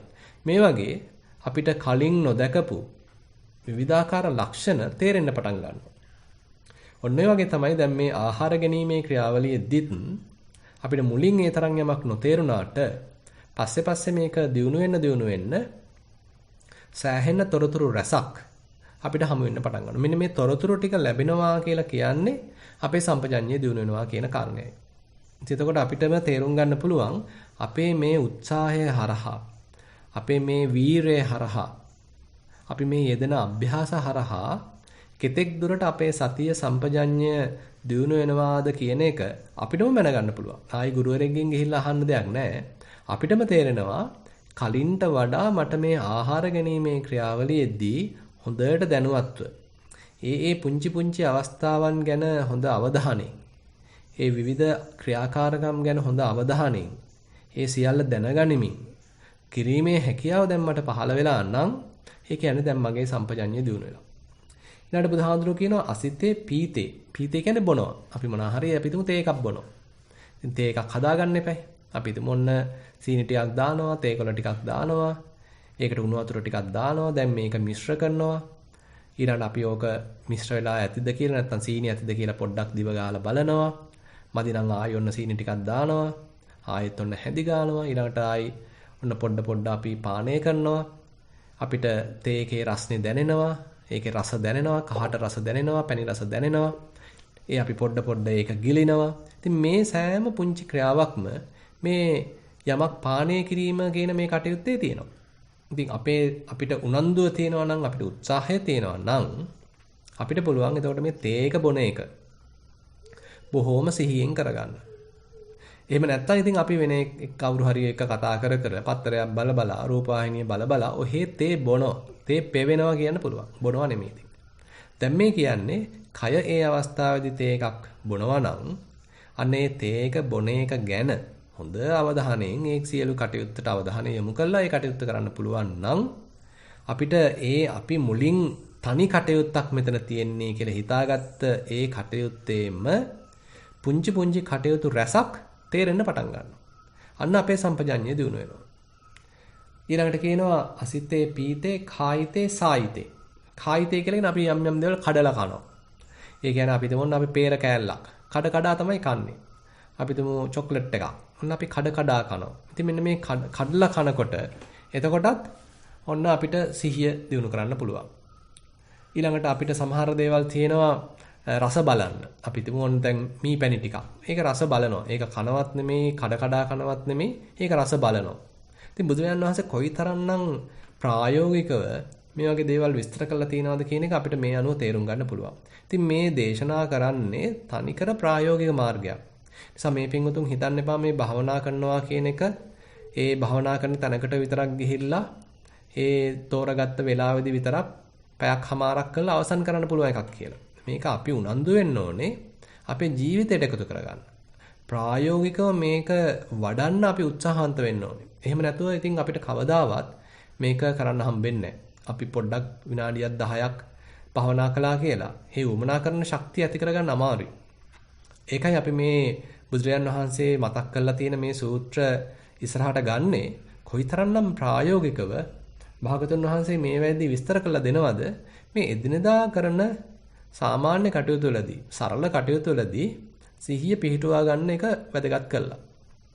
ඒකට වැදගත්කමක් දීලා ඒ උනන්දුව ඒ උත්සාහය අපි ඇති කරගත යුතුයි. එතකොට අපිට මේ නිදහසට කාරණා කියන්න බෑ අපිට වෙලාව නැහැ කියලා. දැන් හුඟක් දෙනෙක් භවනා කරන්නයි කියලා කිව්වහම කියන්නේ අපිට වෙලාව නැහැ. අපිට දහසක් රාජකාරී තියෙනවා. නමුත් මේ කතා කරන්නේ සම්පූර්ණ රාජකාරී ගැන තමයි. අපි ඒ කරන විවිධාකාර කටයුතු වලදී පුළුවන් ද සිහිය ඒකට ඈඳ ගන්න. අපි යම් සිහියකින් ඒක කරනවා. නමුත් ඒකට තව ටිකක් අවධානය යොමු කළා ඔහේ පුරුද්දට වෙන්න ඉඩ හරින්නේ නැතුව මේ කරන කටයුත්ත ගැන අවධානයෙන් මේ කටයුතු වල නිරත වෙන්න පුළුවන්ද? ඒක තමයි දැන් උත්සාහන්ත වෙන්නේ. ඊට පස්සේ කියනවා උච්චාර පස්සාව කම්මේ සම්පජානකාරී හෝති. වැසිකිලි කරන එක, කැසිකිලි කරන එක. ඒ කියන්නේ මල පහ කරන එක, මුත්‍ර කරන එක පවා සිහියෙන් කරන්න කියලා මතක් කරලා දෙනවා. ඉතින් දැන් මේ පිටුට හිතා ගන්න පුළුවන් කොයි තරම්නම් බුදුරජාණන් වහන්සේ ප්‍රායෝගිකව මේ කටයුත්ත විතර කරලා දෙනවද කියන කාරණය. ඊළඟට කියනවා ගතේ තිතේ නිසින්නේ සුත්තේ ජාගරිතේ භාසිතේ තුන්හි භාවයේ සම්පජානකාරී හොති. ඒ කියන්නේ ඇවිදිනකොට, හිටගෙන ඉන්නකොට, ඉඳගෙන ඉන්නකොට, ඊළඟට සයනය කරනකොට, හොඳට නිදි වරනකොට, අවදියෙන් ඉන්නකොට, ඊළඟට කතා කරනකොට, නිශ්ශබ්දව ඉන්නකොට සම්පජානකාරී හොති. දැනුවත්ව ඉන්න, සිහිය පිහිටවන්න, සම්පජඤ්ඤය දියුණු කරන්න. ඉතින් මේ විදිහට බුදුහාඳුරෝ විස්තර කරන්න අපිට තේරෙනවා දැන් මේ කතා කරන්නේ තනිකර ප්‍රායෝගික භාවනාවක්. එහෙම නැතුව පොඩ්ඩක් මේ අතපය හකුලවගෙන ඉඳීමක් ගැන නෙමෙයි මේ කියන්නේ. අපි අර කරන භාවනාව සම්පූර්ණයෙන්ම ව්‍යාප්ත කිරීමක්. අපේ ජීවිතයත් එක්ක ඒකාබද්ධ කිරීමක්, සම්බන්ධ කිරීමක්. අන්න එතකොට තමයි මේ භාවනාවේ රසයක් මතුවෙන්න ගන්නෙ. තමන් හරියට නිකන් අර නැවත ඉපදුනා වගේ නැවුම් ගතියක් අපේ ජීවිතේට එකතු වෙන්න ගන්නෙ අන්න එතකොට. නැත්තම් අපි හිතුවොත් එහෙම මට භවනා කරන්න තියෙනවා කියලා යම්සි වෙන් කරගත්ත කාල පරිච්ඡේදයක් අපි ඔළුවේ තියාගෙන ඉන්නවා. ඉතින් මේ භවනා කරන කාල පරිච්ඡේදය එනකන් අපි සම්පූර්ණයෙන් අසීහියෙන් කටයුතු කරනවා. එහෙම නැත්තම් එහෙට මෙහෙට දුවලා පැනලා ඔය ගසලා බසලා වැඩ ටික කරගෙන යනවා. මොකද භවනා කරන කාලේ අපිට දැන් ඔන්න ලං වේගෙන එනවා. නමුත් එහෙම නෙමෙයි භවනා කරන කාලේ ලං වෙනකන් අසීහියෙන් කටයුතු කරන එක නෙමෙයි මේ කතා කරන්නේ. ඒ භාවනා කරන කාලේ එනකනුත් අපි දැන් කරන්නේ ආහාර පිළියෙල කරනවා එකනම්. දැන් කරන්නේ ඇවිදින එකනම්. නැත්තම් දැන් කරන්නේ ඒ භාවනා ආසනය සකස් කරන එකනම්. ඒකත් සිහියෙන් කරන්න පුළුවන්. අන්න ඒක ගැනයි මේ කියන්නේ. ඉතින් ඒ අනුව අපිට තේරෙනවා මේක මේ බුදුහාඳුරෝ මේ කරපු තනිකර ප්‍රායෝගික පැත්තකින් බලපු දේශනාවක්. මොකද අපි අර යම්කිසි වෙන් කරගත්ත කාල පරිච්ඡේදයේදී පමණක් භාවනා කරනවා අය සතිය දියුණු කරනවා අය කියලා කරන්න ගියොත් ඒක අවශ්‍යයි ඒක ප්‍රමාණවත් වෙන්නේ නැහැ. ඒකයි දැන් මේ විස්තර කරමින් යන්නේ කොහොමද එතනදී දියුණු කරගත්ත එතනදී වඩාගත්ත සතිය පතුරවන්නේ කොහොමද? තව වඩා වර්ධනය කරගන්නේ කොහොමද කියන කාරණාව තමයි විස්තර කරන්නේ. ඉතින් මේකෙදී තව ටිකක් දැන් මේ සූත්‍රයට අන්තර්ගත කරන්න පුළුවන්. දැන් මේක අටුවාවේ තමයි සඳහන් වෙන්නේ. මේ සම්පජඤ්ඤය කියන එක හතර ආකාරයකින් අටුවාවේ විස්තර කරලා දෙනවා. ඒ කියන්නේ සාත්තක සම්පජඤ්ඤය, සප්පාය සම්පජඤ්ඤය, ගෝචර සම්පජඤ්ඤය, අසම්මෝහ සම්පජඤ්ඤය කියලා කොටස් හතර ආකාරයකින් අටුවාවේ විස්තර කරලා දෙනවා. ඉතින් ඒකත් පොඩ්ඩක් මේකට යොදා ගන්න පුළුවන්. දැන් අපි මොකක් හරි කටයුත්තක් කරන්න හිතුනහම ඒ කටයුත්ත සාර්ථක කටයුත්තක්ද මේකෙන් යම්කිසි අර්ථයක් වෙයිද මට නැත්නම් මේක නිර්ාර්ථක කටයුත්තක්ද කියලා යම් විමසීමක් කරන්න කියලා කියනවා. ඉතින් ඒක අතකින් බලනවා මේක සාමාන්‍ය දැනීම. ඒ කියන්නේ අපි ඔහේ ආවට ගියාට හිතට හිතුවිල්ලක් ආපු ගමන් ගිහිල්ලා දුවන්න පනින්න යමකට ඉස්සරහට පනිලා වැඩේ කරන්න යන්නේ නැහැ. ඒ වෙනුවට පොඩ්ඩක් පියවරක් පස්සට අරගෙන බලනවා මේ කටයුත්ත කරන්න කිරීම අර්ථවත්ද? මේක කළ යුතු දෙයක්ද කියලා මේ ඒකේ අර්ථ සම්පන්න භාවය ගැන හිතලා බලන්න කියලා කියනවා. ඊට පස්සේ ඒක සමන්ට සුදුසුද? ඒ කටයුත්තේ නිරත වෙන්න සුදුසුද? මේක මේ වෙලාවට ගැළපෙන වැඩක්ද? එහෙම නැත්නම් මේ කටයුත්ත මං කරන භාවනාවට මේ yaadෙයිද? මං කරන භාවනාවට ප්‍රයෝජනවත් වෙයිද? එහෙම නැත්නම් මේ වැඩේ කරන්න ගිහිල්ලා මගේ සතිය paludu වෙයිද? උදාහරණයක් වශයෙන් අපි හිතමු තමන්ට හිතෙනවා ඔන්න කොහේ හරි තැනකට යන්න. ඒතර කල්පනා කරලා බලන්න පුළුවන් මේක යා යුතුම ගමනක්ද? අත්‍යවශ්‍යද මෙතනට යන්න? ඊළඟට මේ යන ගමනේදී මට පුළුවන් වේද සිහියෙන් මේ කටයුත්තේ නිරත වෙන්න? මේ කටයුත්ත කරද්දී මට සිහියෙන් මේ කටයුත්ත කරන්න පුළුවන්ද? එහෙම නැත්නම් මෙතන යන්න තියෙන තැන තියෙන ഘോഷාකාරී පරිසරය නිසා මට ඇසුරු කරන්න ලැබෙන පිරිස නිසා මට පරිහානියක් සිද්ධ වෙයිද? කියලා එහෙමනම් පොඩ්ඩක් අර යෝගාවචරයේ ටිකක් තැනට සුදුසු නුවණ යොමු කළා යොදවලා කල්පනා කරලා බලන්න අවශ්‍යයි. එහෙම නැත්නම් අපිට හිතට ආපු පළියට දේවල් කරන්න යන්නේ නැතිව පොඩ්ඩක් විමසුම් නුවණක් යොමු කිරීම තුලින් අන්න යම් යම් බාධා වළක්ව ගන්න පුළුවන්. අපිට වෙන්න තියෙන පරිහානිය අඩු කර ගන්න පුළුවන්. ඒ වගේම මේ කරන වැඩේ ගැන උනන්දුවකින් උත්සාහයකින් ඒ වගේම ඒ ගැන අවධානයකින් කරන්නත් පුළුවන්. දැන් ඊට පස්සේ කියනවා ගෝචර සම්පජඤ්ඤය. ඒ කියන්නේ ඒ කරන කටයුත්තේදී අන්න සතර සතිපට්ඨානයට දාලා එක්කෝ කය ගැන සිහිය පිහිටුවාගෙන ඒ කටයුත්තේ නිරත වෙනවා. ඒ කියන්නේ යම් කටයුත්තක් කරද්දී අපේ කය යම් යම් ආකාරයකින් පිහිටනවද? අන්න ඒ පිහිටන ඉරියව්වට එහෙම නැත්නම් ඒ කරන සියුම් කටයුත්තට අවධානය යොමු කරගෙන කායानुපස්සනා ශීර්ෂයෙන් අපිට ඒ කටයුත්ත කරන්න පුළුවන්. එහෙම නැත්නම් ඒ වෙලාවේදී මතුවෙන සැප දුක් උපේක්ෂා වේදනා ගැන අවධානය යොමු කර මේ කටයුත්ත නිරත වෙන්න පුළුවන්. එහෙම නැත්නම් ඒ කටයුත්තේ නිරත වෙනකොට හිත දිහා බලාගෙන. හිතට මොකද වෙන්නේ? අපි තුන් කවුරු හරි එක කතා කරනවා.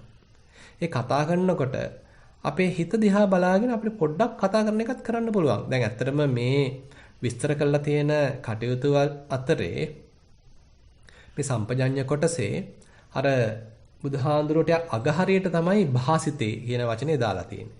ඒ කියන්නේ හිතේ නිසින්නේ සුත්තේ ජාගරිතේ භාසිතේ තුන්හි භාවයේ සම්පජානකාරී හොති. ඒ කියන්නේ තවත් කෙනෙක් එක කතා කරද්දි සිහිය පිහිටවනවා කියන එක පොඩ්ඩක් අමාරුයි. මුලදී ඒක ටිකක් අමාරුයි. අපි තනියෙන් කටයුත්තක් කරනවා වගේ නෙමෙයි. අපි කතා කරනකොට තව කෙනෙක් එක්ක අදහස් හුවමාරු කරනකොට සමහරවිට අපි ඉස්සරහා ඉන්න එක්කෙනා දිහා බලනවා. එයාගේ ඉරියව් දිහා බලනවා. සමහරට එයා ගැන කේන්ති යනවා. නැත්නම් එයා ගැන යම්කිසි ඇල්මක් ඇති වෙනවා.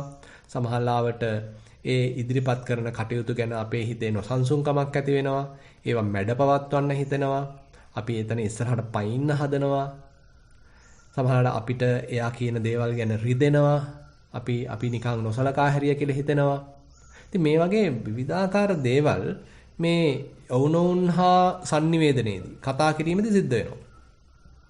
ඉතින් මේවා ගැන අපිට දැනුවත්ව ඒ කතාවේ නිරත වෙන්න පුළුවන් නම් අන්න එතන හොඳ චිත්තානුපස්සනාවක් කරන්න පුළුවන්. ඒ කියන්නේ මේ කතාව යනවා ඒ අතරේ මම පොඩි අවධානයක් තියාගෙන ඉන්නවා මගේ හිත ගැන.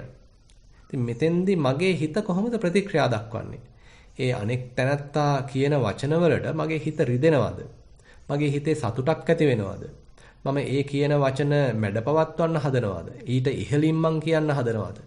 මේ කියන දේවල් ගැන මම කියපු වචන මේ ඉදිරිපත් කරපු කාරණා ගැන මට මාන්නයක් ඇති වෙනවද? එහෙම නැත්නම් මගේ අදහස යා මැඩපැවැත්තුවා කියලා මගේ හිතේ හීනමානයක් ඇති වෙනවද? නැත්නම් මගේ හිතේ සතුටක් ඇති වෙනවද? මේ ආදි වශයෙන් අපිට මේ කතා සංලාපය අතරතුරදී තමන්ගේ හිත දිහා යම් අවධානයක් යොමු කරගෙන ඒ කතාව කරන්න පුළුවන්. ඉතින් එතකොට අන්න චිත්තානුපස්සනාවක මුහුණුවරකින් තමයි. ඒතර මෙන්න මේ අවස්ථාවේ සම්පජඤ්ඤය සිද්ධ වෙන්නේ. ඊට පස්සේ කියනවා අසම්මෝහ සම්පජඤ්ඤ. ඒ කියන්නේ දැන් ඔහේ මේ කටයුත්ත වෙන්න ඉඩ හැරලා මෙලෝ සිහියක් නැතුව අර කලින් කිව්වා වගේ ඔටෝ පයිලට් දාගෙන මේ කටයුතු කරන්නේ නැතුව හොඳට සිහිය යොදලා මේ කටයුත්ත කිරීම තමයි අසම්මෝහ සම්පජඤ්ඤය කියලා කියන්නේ. ඒක තව තව වර්ධනය වෙන්න මේ අපි කතා කරපු මට්ටම අභිබවා ගිහිල්ලා තව ටිකක් ගැඹුරට මේ කටයුත්ත අපි එක්කගෙන යනවා. උදාහරණයක් වශයෙන් අපි හිතමු ආහාර අනුභවය. අපි පටන් ගත්තේ බොහොම සරල සම්මුතියක පිහිටලා. අපිට එතකොට බත් තියෙනවා, වෑංජන් තියෙනවා. එතකොට පිඟාන තියෙනවා, පිඟානට බත් බෙදාගෙන ඒ වෑංජන යොදාගෙන ඔන්න මම ආහාර ගන්නවා. මෙන්න මේ බඳු සංඥාවකින් තමයි අපි පටන් ගත්තේ.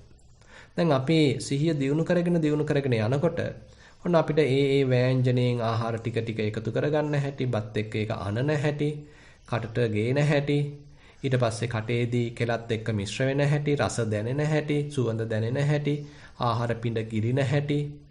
ඉතින් මේ ඔක්කොම තේරෙන්න ගන්නවා. තාමත් ඉතින් අර සත්පුද්ගල සංඥාව තියෙනවා. ඒ වගේමයි ඒ ආහාර වලට දීපු නම්ගම්, ලේබල් ඒ ටික ඔක්කොමත් තියෙනවා. හැබැයි තව අපේ සතිය සම්පජඤ්ඤය දිනු වෙලා එන්න අපිට අරකේ විස්තර තව තේරෙන්න ගන්නවා. තේරෙන්න ගන්නකොට අර අපි දීපු නම්ගම් පොඩ දැන් හැලිලා යනවා. මම කියන සංඥාව හැලිලා යනවා. ඒ වෙනුවට දැන් ක්‍රියාකාරකම් රැසක් මේ හරහා මතුවෙනවා.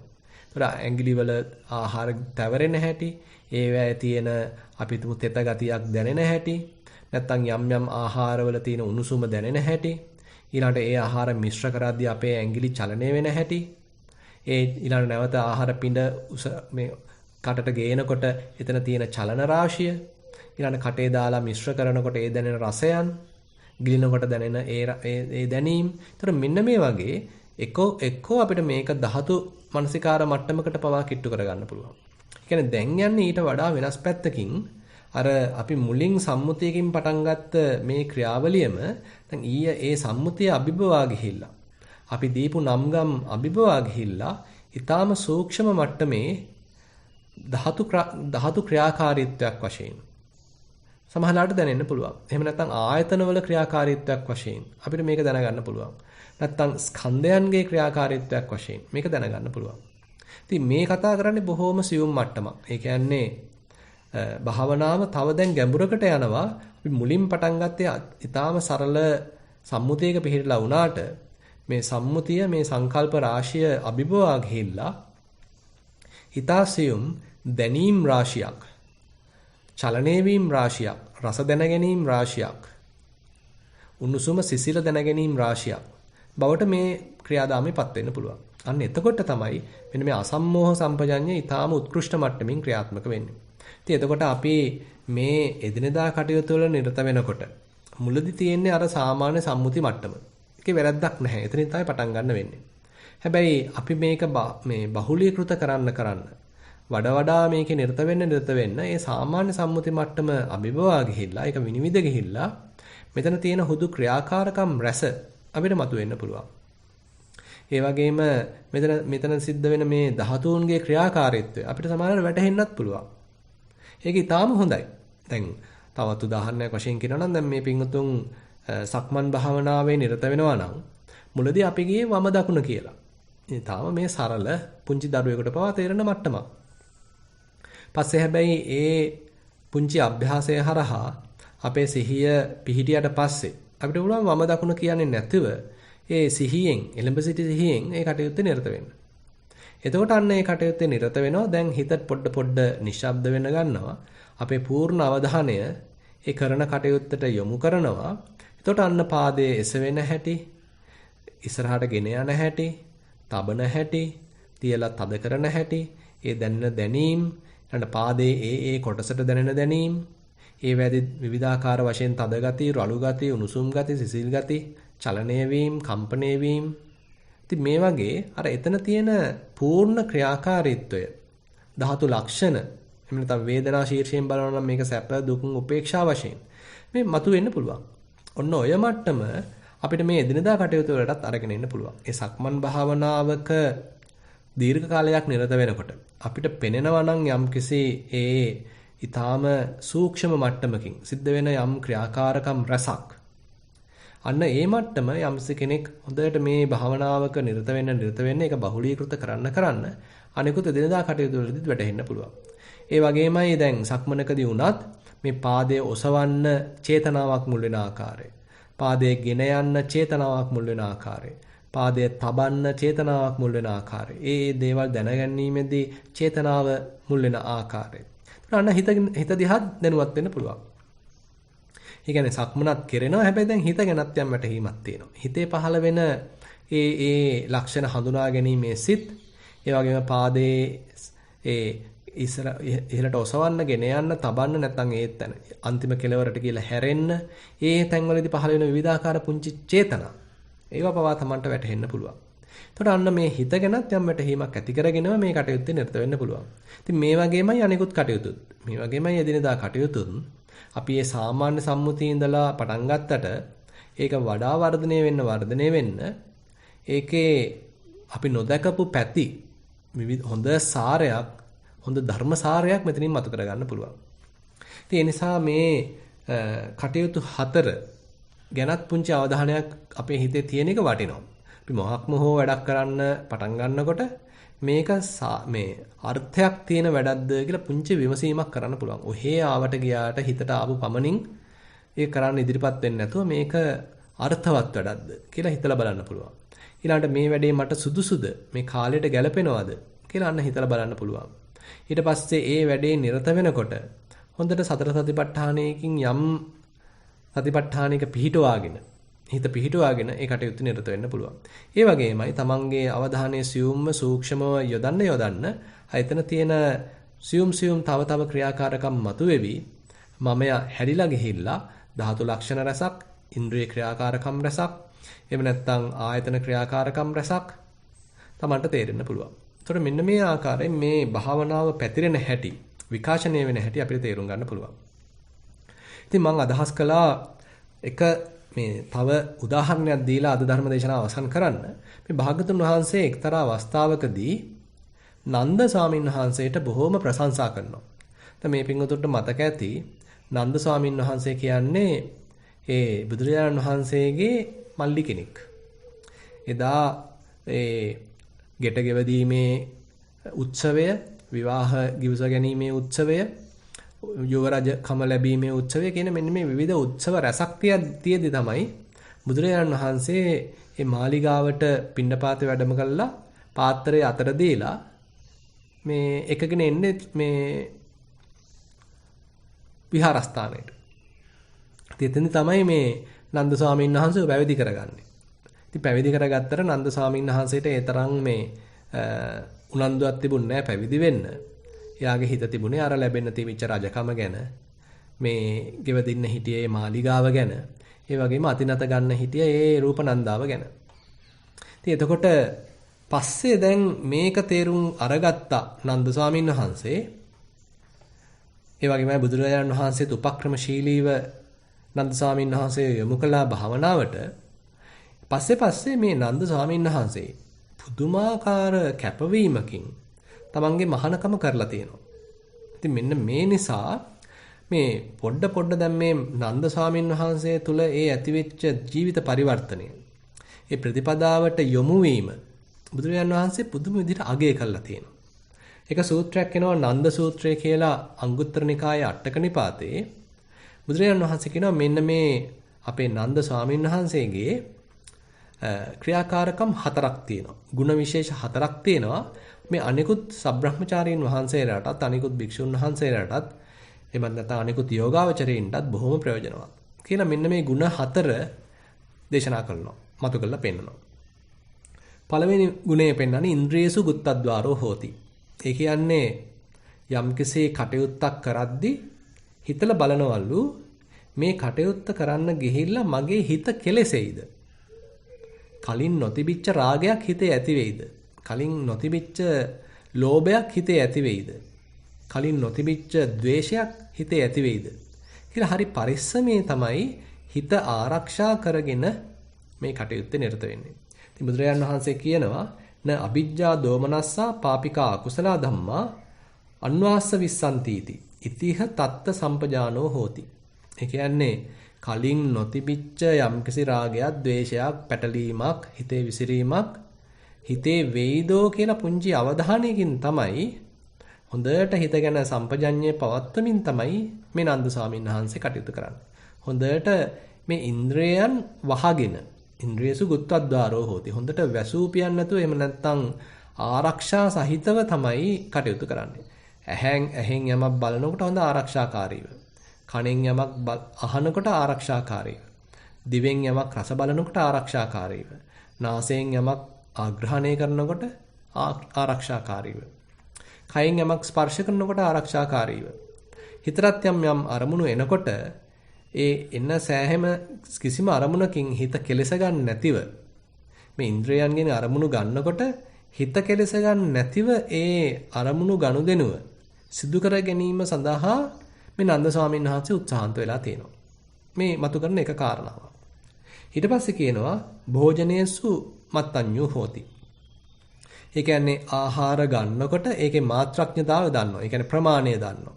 Tamanට ගැළපෙන්නේ මොනවද කියලා දන්නවා. දැන් අපි හිතමු යම් කිසි ලෙඩක් දුකක් වැළඳලා තියෙනවා නම් ඒ ලෙඩට සප්පාය ආහාර ගැන දන්නවා. අසප්පාය දේවල් ගන්නෙ නැහැ. නොගැළපෙන දේවල් ගන්නෙ නැහැ. ප්‍රමාණයක් දැනගෙන ගන්නවා. ඒ වගේමයි මේ ආහාර ගන්න කටයුත්තේදී වෙන වෙන දේවල් ගැන හිතා ඒක කරන්නේ නැතිව එහෙම නැත්නම් මේක විනෝදයේ පිණිස, කය තරබාරු කර ගැනීම පිණිස, කය රූපවන්ත කර ගැනීම පිණිස, ලස්සන කර ගැනීම පිණිස මේ ආහාර ගැනීම කරන්නේ නැතිව මේ ආහාර ගන්නේ ඇයි? මොන හේතුවක් පිණිසද? මොන අර්ථයක් පිණිසද? කියලා හොඳට ඒ ගැන දැනුවත් වෙලා ඒකේ ප්‍රයෝජනෙ සලකලා ප්‍රමාණය දැනගෙන තමයි ආහාර ගන්නෙ. ඔන්න භෝජනේ මත්තඤ්ඤු හෝති. හොඳ අවබෝධයකින් වැටහීමකින් දැන් අපි අද සම්පජාඤ්ඤ කොටසදී කතා කළා. මේ ආහාර ගන්නකොට අසිතේ, පීතේ, කායිතේ, සායිතේ සම්පජානකාරී හෝති කියලා අපි කතා කළා.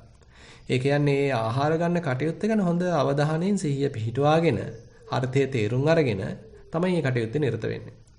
ඊට පස්සේ කියනවා ජාගරියං අනියුත්තෝ හෝති. ඒ කියන්නේ උන්වහන්සේ මේ දවස කාල පරිච්ඡේද කිහිපයකට බෙදාගෙන මේ කෙලෙස් දුරු කරන ප්‍රතිපදාව නිරන්තරයෙන් වඩලා තියෙනවා. භික්ෂුන් වහන්සේ කෙනෙක් ගැන එහෙම නැත්නම් යෝගාවචරයෙක් ගැන විශේෂයෙන් මේ කටයුත්ත මේ කරලා තියෙන ආකාරය සිහියට යොදා ගන්න පුළුවන්. අපි භාවනා වැඩසටහනකට සම්බන්ධ වෙනවා. එතකොට අපිට ලැබිලා තියෙන කාලසටහන. ඒ කාලසටහනට පුළුවන් තරම් අනුගත වෙලා අපි සිහිය දියුණු කරගෙන හිතේ සමාධිය වඩ아가ගෙන ප්‍රඥාව දියුණු කරගන්න උත්සාහන්ත වෙනවා. ඒතකොට දැන් මේ ජාගරියන් අනියුත්තෝ හෝති කියන එකේදී නන්ද ස්වාමීන් වහන්සේ කළා තියෙන්නේ කොහොමද?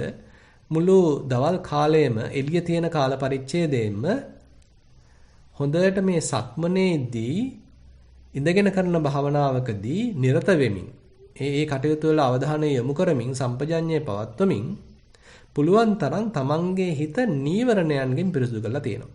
භාගතුන් වහන්සේගේම වචන කියනවා නම් දිවසං චංකමේන නිසජ්ජාය ආවරණීයේහි ධම්මේහි චිත්තම් පරිසෝදේති. ඒ කියන්නේ මේ දවල් කාලයේදී මේ නීවරණයන්ගෙන් මේ සිත පිරිසුදු කර ගැනීම පිණිස මේ සක්මන් කරමින් කටයුතු කරනවා, ඉඳගෙන කටයුතු කරනවා, අනිකුත් වැඩ කටයුතු වලත් නිරත වෙනවා. එතකොට තමන්ගේ අභිප්‍රාය වෙලා තියෙන්නේ කොහොමද මේ හිත නීවරණයන්ගෙන් පිරිසුදුව පවා ගන්න. නීවරණ වලට හසු වෙන්නේ නැතුව, නීවරණ වලට දාසයක් වෙන්නේ නැතුව මේ හිත පවත්වන්නේ කොහොමද?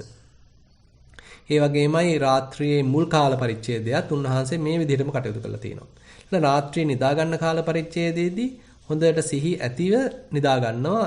අනිත් දවසේ මෙන්න මෙතෙන්දී මම අවදි වෙන්න ඕනේ කියන සනිටුහන් තියාගෙන. ඊට පස්සේ උදේත් නැගිටලා අර වගේම සක්මනකින් ඉඳගෙන කරන කටයුත්තකින් මේ සිහිය දියුණු කරන එක, සතිය දියුණු කරගන්න එක, සම්පජඤ්ඤය දියුණු කරගන්න එක, ප්‍රඥාව දියුණු කරගන්න එක කරනවා.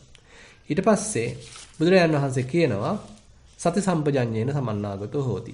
ඒ කියන්නේ අර උන්වහන්සේ දැන් කොයිතරම් තමන්ගේ කයට, තමන්ගේ හිතට අවධානය යොමු කළා ඒක දියුණු කළා තියෙනවාද කියනවා නම් විදිතා වේදනා උපජ්ජಂತಿ විදිතා උපට්ඨහන්ති විදිතා අබ්බත්තං ගච්ඡanti.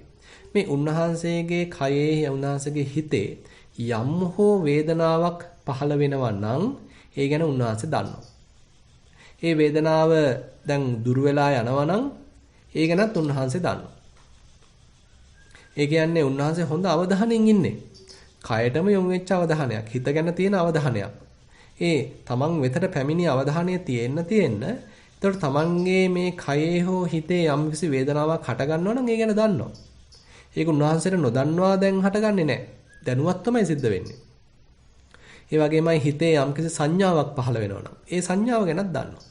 ඒ වගේමයි හිතේ යම්කිසි සිතුවිල්ලක්, විතර්කයක් පහළ වෙනවා නම් ඒ ගැනත් දන්නවා. ඒතර හොඳට තමන් වෙතට නැඹුරු වෙච්ච ජීවිතයක්. නිකන් ඔහේ බාහිරේ දහසකුත් එකක් ඔහේ හොයාගෙන දුව සොයා යනවා වෙනුවට හොඳට දැන් තමන් එක්ක බොහොම ප්‍රබෝධයෙන් ඉන්න ගතියක්. තමන් එක්කම නැවුම්ම ජීවත් වෙන ගතියක් තමයි මෙතන තියෙන්නේ. දැන් මෙන්න මේ අවස්ථා හතර නැත්නම් මෙන්න මේ ಗುಣ හතර විස්තර කළා භාගතුන් වහන්සේ මේ නන්ද ස්වාමීන් වහන්සේට ප්‍රශංසා කරනවා. ඉතින් මේ විදිහට අපිට කටයුතු කරන්න පුළුවන් නම් පින්වත්නි, එතෙන්දී නන්ද ස්වාමීන් වහන්සේ ගැන කියද්දී බුදුහාඳුරෝ කියනවා මේ කෙලෙස් ප්‍රහාණය පිණිස ඒ උතුම් වූ නිවන් සුව සාක්ෂාත් කර ගැනීම පිණිස මෙන්න මේ නිසා නන්ද ස්වාමීන් වහන්සේ ශක්තිමත් කියලා කියනවා. උන්වහන්සේට ඒක කරගන්න පුළුවන් කියලා කියනවා. මොකද ඒ තරම් කැපවීමක්, උනන්දුවක් ඒ ස්වාමීන් වහන්සේ ගාව තිබිලා තියෙනවා. නමුත් මුලදී තිබුණේ නැහැ. මුලදී අර අතහැරලා ආපු මේ ජනපද කල්යාණිය ගැන හිත තමයි හිටියේ. පස්සේ තමයි උපක්‍රමශීලීව උන්වහන්සේව බුදුරජාන් වහන්සේ ප්‍රතිපත්ති මාර්ගයට යොමු කළේ. ඊට පස්සේ අන්න පාර තේරුණාට පස්සේ, ඒකේ තියෙන වටිනාකම තේරුණාට පස්සේ උන්වහන්සේ බොහොම කැපවීමෙන් ඒ කටයුත්ත නිරත වෙලා තියෙනවා. එහෙනම් ඉතින් අපිත් මේ කරුණු කාරණා තේරුම් අරගෙන, මේවැය තියෙන වටිනාකම් තේරුම් අරගෙන ප්‍රායෝගිකව මේ ධහම අපේ ජීවිතයට එකතු කරගන්න අපි උත්සාහන්ත වෙමු. ඒ සඳහා මඟ පෙන්වීමක්, ධෛර්ය දීමක් අද දින ධර්මදේශනාවෙනුත් සිද්ධ වේවා කියලා ප්‍රාර්ථනා කරමින් අද ධර්මදේශනාව අවසන් කරනවා. සියලු දෙනාටම තෙරුවන් සරණයි.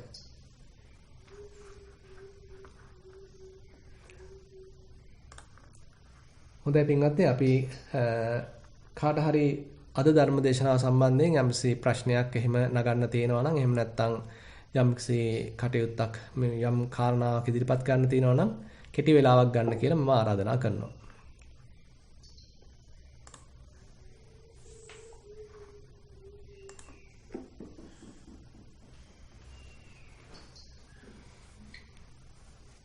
ඒ සතවිසවීමක් කරලා තිබෙනවා. ඔබට ප්‍රශ්න ඉදිරිපත් කරන්න පුළුවන් දැන්.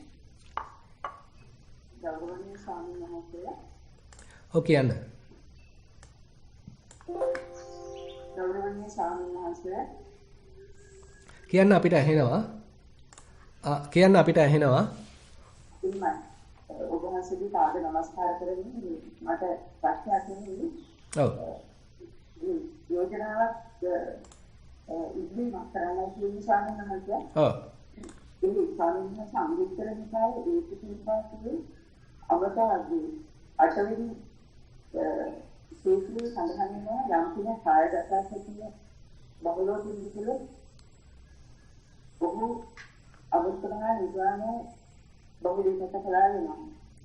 කායගත සතිය විශිෂ්ටාන දැනගත්තොත් අවස්ථාවේ ගානේ විශිෂ්ටාන දැනගන්නවා. කායගත සතිය පිළිතුරු දැනගත්තොත් නිගානේ පිළිතුරු දැනගත්තා වෙනවා.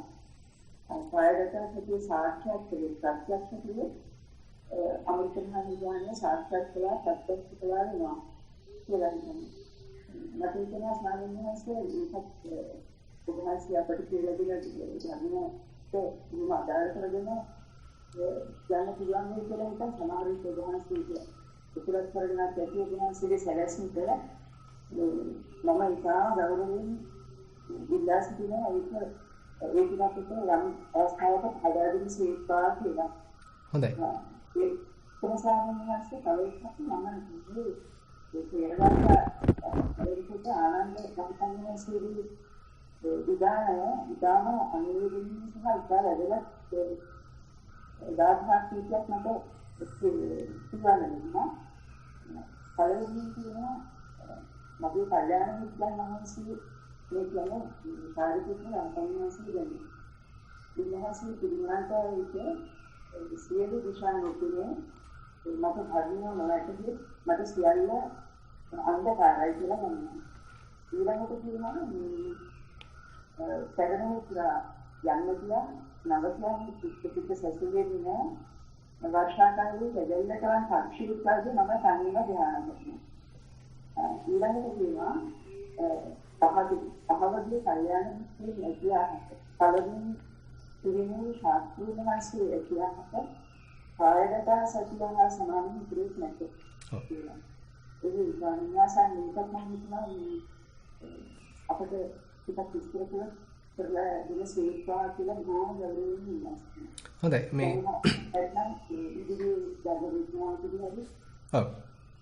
හොඳයි අපි බලමු ඉස්සරහට ඒ කාරණා දෙක මතක් කරගන්න. ඔය විශේෂයෙන්ම ආනන්ද ස්වාමීන් වහන්සේ කියපු කාරණාව හරිම වැදගත්. මොකද මේ පින්වතුන් දන්නවා භාගතුන් වහන්සේ පිරිනිවියට පස්සේ ආනන්ද ස්වාමීන් වහන්සේ මේ තනි වෙනවා. එහෙම නැත්නම් උන්වහන්සේ දැන් පුදුමාකාර කැපවීමකින් භාගතුන් වහන්සේ රැක බලාගත්තා. ඉතින් බුදුරජාණන් වහන්සේ පිරිනිවන් පෑවට පස්සේ ආනන්ද ස්වාමීන් වහන්සේ ඒ කොහොමද තමන් වහන්සේ කටයුතු කළපු ආකාරය කොයිතරම්නම් උනන්දුවකින් බණ භාවනාවල නිරත වුණාද කියන කාරණාව හරිම පැහැදිලියි.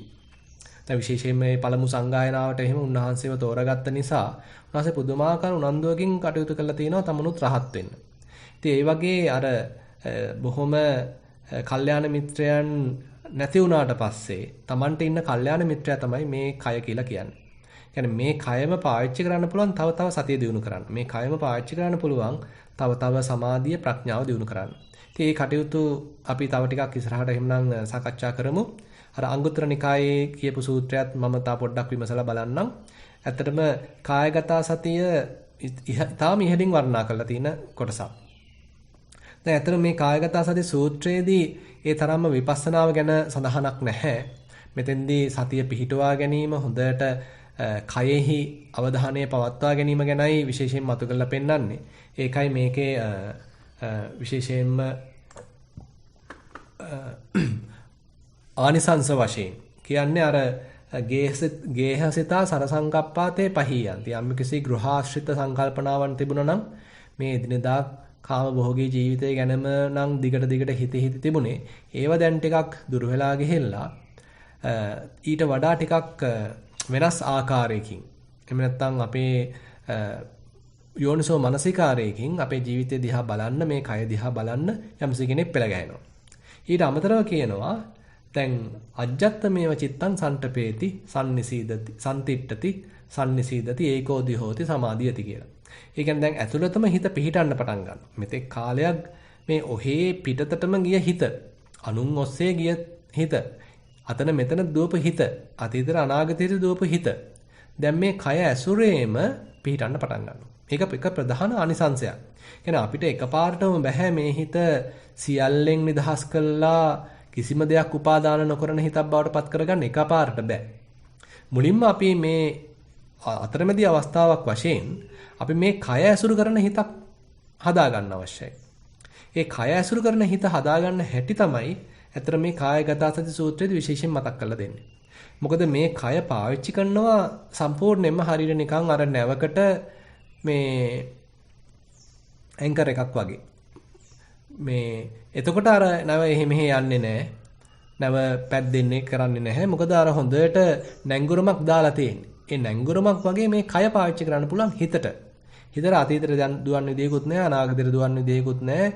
විවිධාකාර මේ වර්තමානයේ තියෙන බාහිර අරමුණු ඔස්සේ දුව කල්පනා කර යන්න විදියකුත් නැහැ. මේ කය ඇසුරේම පවත්වන හිතක්. ඉතින් මේක හරි ඒ භාවනාවේ එන හොඳ අතරමැදි අවස්ථාවක්. කයම ඇසුරු කරන හිතක් හදාගත්තට පස්සේ මේ කය විනිවිද යෑමේ ප්‍රඥාව දියුණු කරන එක ඊට පස්සේ පහසු වෙනවා. එහෙම නැත්නම් අතන මෙතන දුවන හිත මේ ප්‍රඥාව දියුණු කරගන්න අමාරුයි. ඒතකොට කය ඇසුරු කරන හිත හදාගත්තට පස්සේ එයා දැන් මේ කය තමයි විනිවිද බලන්නේ. කයෙන්ම දැන් සිහිය දියුණු කරගන්න උත්සාහන්ත වෙනවා. කයෙන්ම තව ප්‍රඥාව දියුණු කරගන්න උත්සාහන්ත වෙනවා. විපස්සනාව දියුණු කරගන්න උත්සාහන්ත වෙනවා. ඉතින් අන්න ඒ සඳහා පෙළ ගැසීම, ඒ සඳහා කරන උනන්දුව තමයි එතකොට මේ කායගත සති සූත්‍රයේ පුරාම අපිට දකින්න ලැබෙන්නේ. හොඳයි අපි මේ අදහස ඉස්සරහට තව මේ ගන්න බලාපොරොත්තු වෙනවා.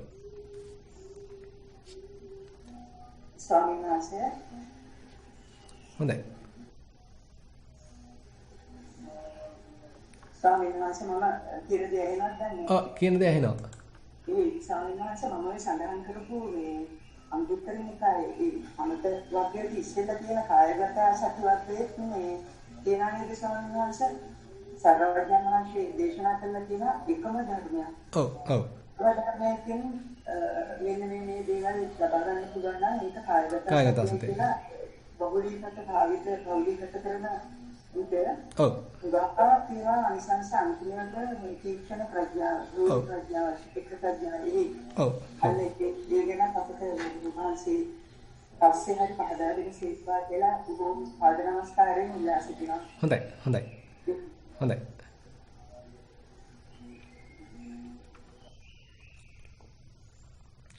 හොඳයි තව කාට හරි මොකක් හරි ප්‍රශ්න ප්‍රකාශන එහෙම තියෙනවද?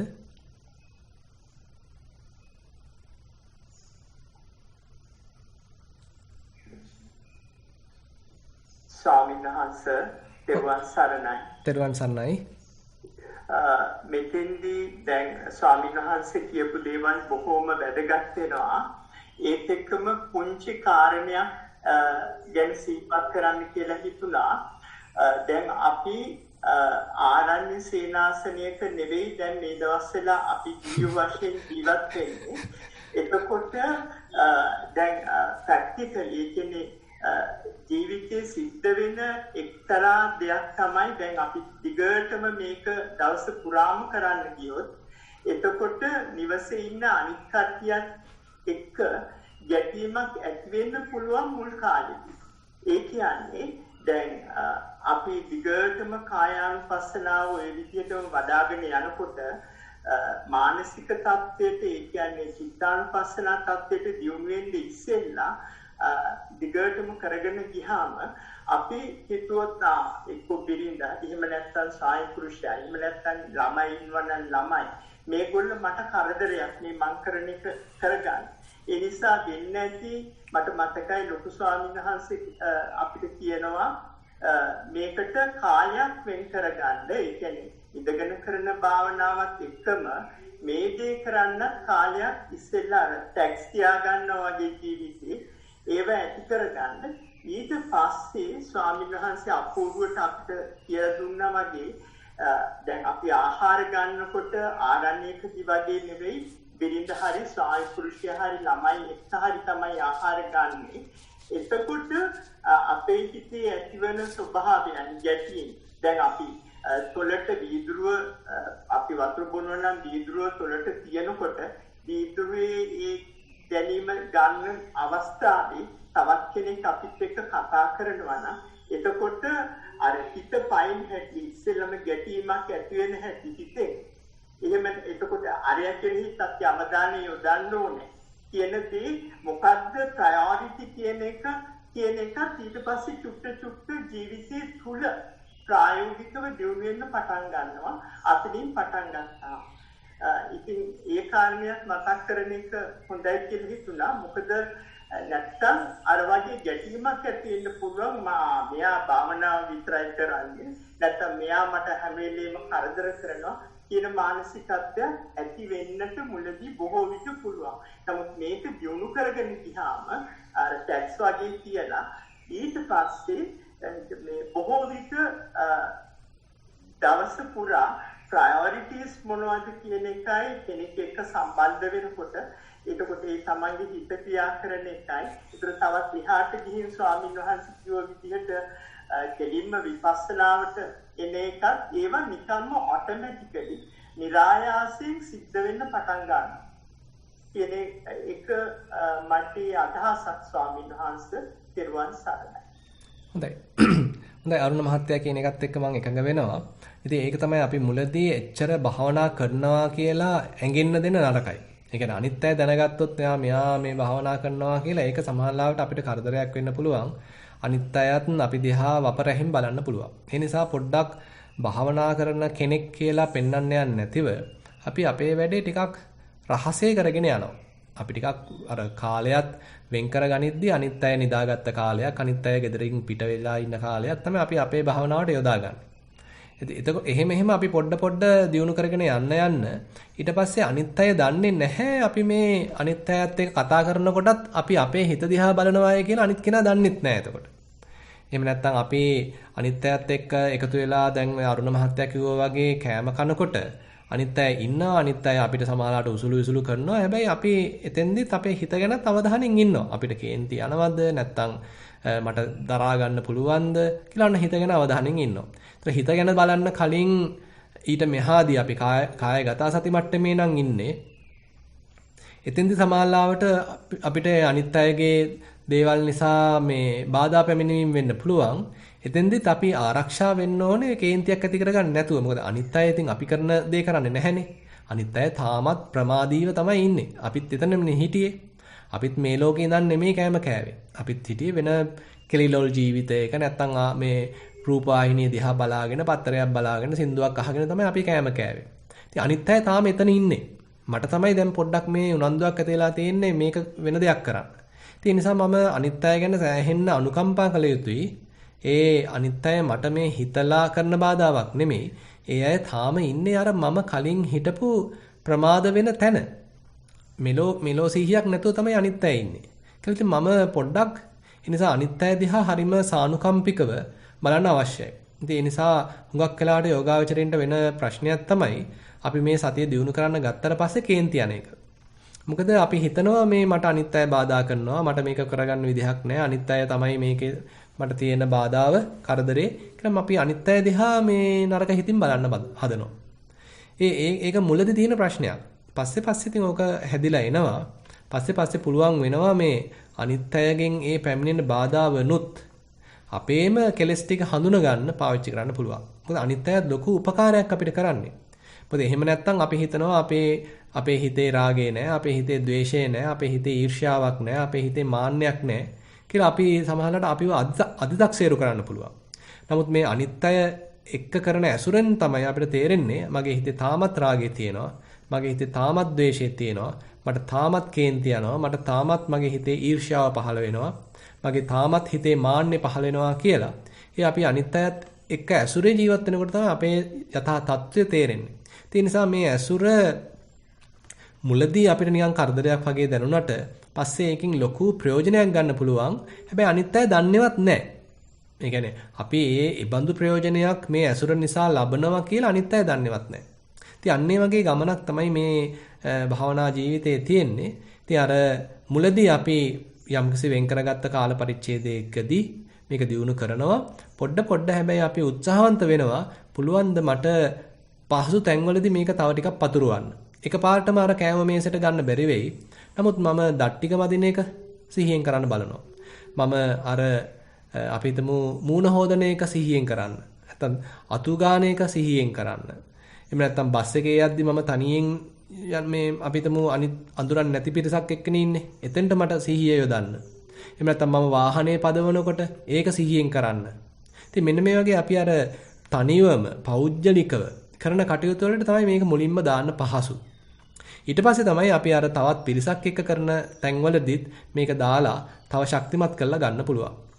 හොඳයි. තවත් කෙනෙක්ගේ අත එසවිලා තියෙනවා. අපි යාට අවස්ථාවක් දෙනවා.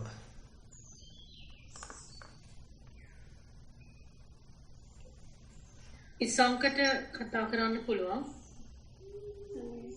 අවසරයි සම්මාස. ඔව්. සම්මාස ඊයේ භාවනා කරන්න වාඩි වුණේ ටිකක් මේ කැළඹිච්ච හිතකින්. ඊට පස්සේ දැන් පටන් ගත්තාම හුස්ම රැල්ල පෙනුනත් ටික අර හිතේ කැළඹෙන ස්වභාවයෙන් හින්දා ගන්න නැහැ. වරින් වර ගොඩක් පැයක් හිත පිට ගියා. හැබැයි ආපහු එද්දී අර හිත පිට යන කලින් තිබ්බ තැනටම එනවයි කියන්නේ සේම වෙලා තිබ්බ නම් ආනාපාන සතිය පිට ගිහිල්ලා ආපහු එද්දී ඒ තැනම තියෙනවා. එහෙම කරගෙන එද්දී හුස්ම රැල්ල වදිනවා දැනෙනවා ආපහු වදින්න නැති තැනක් තියෙනවා. ඒ වගේ තිබුණේ ආශ්වාස ප්‍රශ්වාස අඳුර ගන්න බැරි තැනකට ආවා. එතනදී ස්වාමීන් වහන්සේ අර දැන් මුලයි මැදයි අගයි කියලා තුනකට වඩා අගයි මුලයි කියන දෙකම එකක් වගේ. ඒ කියන්නේ දැනෙනව නොදැනෙනව. එහෙම අවස්ථාවක් තමයි තිබෙන්නේ. ඊට පස්සේ අර නොදැනෙන අවස්ථාවේ දැනෙන්නේ මොකද්ද කියලා බලන්න උත්සාහ කරා. එතනදී වීර්ය වැඩි කරා වගේ තමයි හිතෙන්නේ. වීර්යයක් දාලා නොදැනෙන අවස්ථාවේ තියෙන දේ බලන් ඉන්න හැදුවොත් ඊට පස්සේ ඒ වෙලාවේ දැනුණා ඇඟ පුරාම නලියනවා වගේ අවස්ථාවක් දැනුණා. ඊට පස්සේ මට හිතුණා ඒක වේදනාවේ ස්වභාවයක් වෙන්නේ නැති කියලා හිතලා ආපහු හුස්ම දිහා බලන් හිටියා. ඒක අවස්ථාවක ඔළුවේ දකුණු පැත්ත හිරිවැටලා ගියා. ඊට පස්සේ හුස්ම දැනෙන්නේ නැති තැනින් පපුව ගහනවා දැනුණා වරින් වර. එහෙම ගිහිල්ලා ටික වෙලාවකින් ඒ දෙකම දැනෙන්නේ නැතුව තියෙන වෙලාවක් ආවා. ඒ වෙලාවේ සිතුවිලිත් ආවා. හැබැයි මුලින්ම සිතුවිලිත් එක්ක ගියා. මුලදී සිතුවිලි දෙකක් තුනක් ඉස්සරහට ගියා. ඊට පස්සේ තමයි දැනගත්තේ. ඊට පස්සේ ටිකක් වෙලා යද්දි පළවෙනි සිතුවිල්ලෙම දැනගත්තා. හැබැයි පළවෙනි එහෙම දැනගෙන ඉන්න ගද්දි ළඟ සිතුවිලි ආවා. ඊට පස්සේ ඒවා බලනකොට ආපහු හුස්මට යන්න ගත්තා. එතනදී සම්මත දැන් ආපහු හුස්ම දිහා බලන් ඉති ආපහු අර දැනෙන්නේ නැති තැන තේනවා. ඒ වුණාට අර සිතුවිලි දිහා බලන් ඉති ආපහු ඒ සිතුවිලි බලන්න හදද්දී ආපහු හුස්මට යනවා. එතනදී සම්මත මට හිතුණා සිතුවිලි දිහා බලන විදිහ වැරදිද ඒ වගේ හිතන එහෙම තමයි කරන්ට් සිද්ධ වෙන්නේ. මට නම් හිතෙනවා එච්චර මේ ගැටලුවක් නැහැ කියලා. මොකද අපි කය බැලුවත් වේදනාව දිහා බැලුවත් හිත බැලුවත් මේ අවස්ථා තුනේදීම අපේ සිහිය හොඳට පිහිටලා තියෙන්නේ. දැන් අපි කය බලද්දී ඒක නොදැනී ගිහිල්ලා අපේ හිත ඔන්න වේදනාවන් වලට මාරු වෙනවා. කමක් නැහැ. ඊට පස්සේ අපි වේදනාව දිහා දැනුවත් වෙනවා. අපිට ඒකිනුත් යම් නුවණක් දියුණු වෙනවා. ඊට පස්සේ ඔන්න නොදැනුවත්වම වගේ ඔන්න සිතුවිලි දිහා බලන්න පටන් ගන්නවා. හිත දිහා බලන්න පටන් ගන්නවා.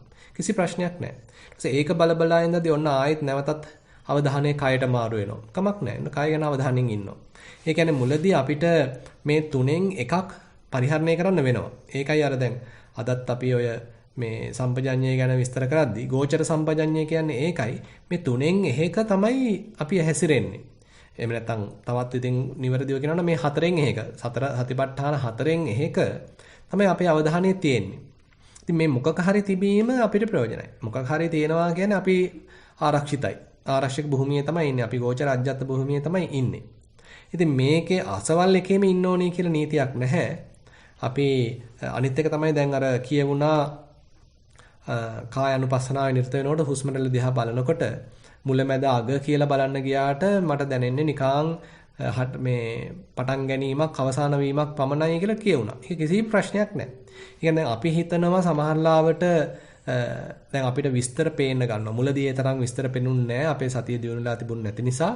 පස්සේ ඔන්න සතිය දියුණු වෙලා සම්පජඤ්ඤය වැඩි දියුණු වෙලා එනකොට අපිට විස්තර පේන්න ගන්නවා. ඉතින් අපි හිතනවා දිගටම තව වැඩියෙන් විස්තර පෙනේවි කියලා අපි හිතනවා. ඒක තමයි අපේ තර්කානුකූල සිතුවිල්ල. ඉතින් එතකොට හිතන්නේ අපි ඔන්න ගිය මාසේ යම්කිසි විස්තර අපි තුමු 10ක් දැක්කා. එතකොට ඊළඟ මාසේ විස්තර 20ක් දැනගන්නවා. ඊළඟ මාසේ විස්තර 30ක් දැනගන්න. ඉතින් ඔහොම ගිහිල්ලා ඉතින් අප්‍රමාණ විස්තර ගානක් දැනගන්න දක්වා යනවා කියලා තමයි අපි හිතන්නේ. නමුත් එහෙම නෙමෙයි මේක ප්‍රායෝගිකව සිද්ධ වෙන්නේ.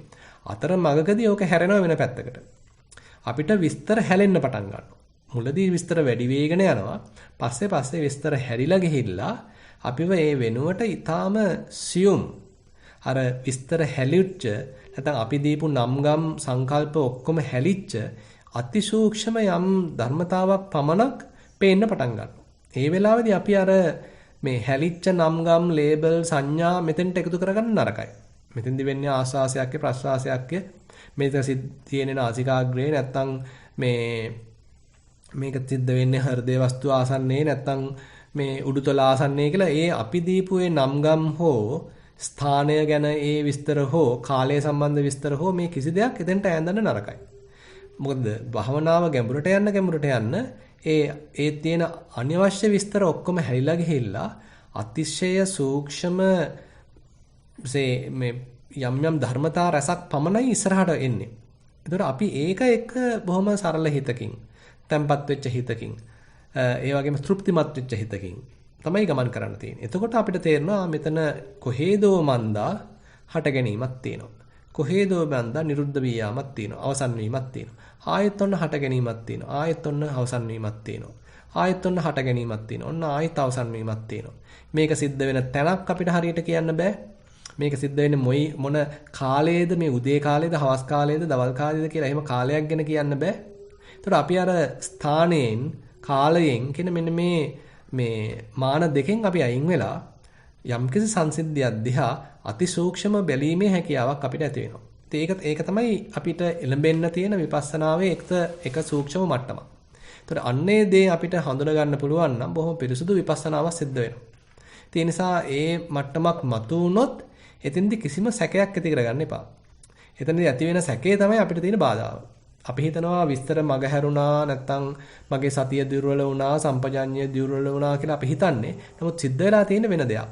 අර අපි අතින් දෙයිපු නම්ගම් සියල්ල අතහැරිලා ඒ වෙනුවට සැබෑ වශයෙන් තියෙන අපි සාමාන්‍යයෙන් වචනයක් පාවිච්චි කරනවා පරමාර්ථ මට්ටමකින් කියලා. ඒ සැබෑ වශයෙන් තියෙන සූක්ෂම දහමක යථා ස්වභාවය තමයි දැන් අපිට තේරෙන්න පටන් ගන්න තියෙන්නේ. ඒ යථා ස්වභාවය දැක ගනිමින් අපි වාසය කරනවා.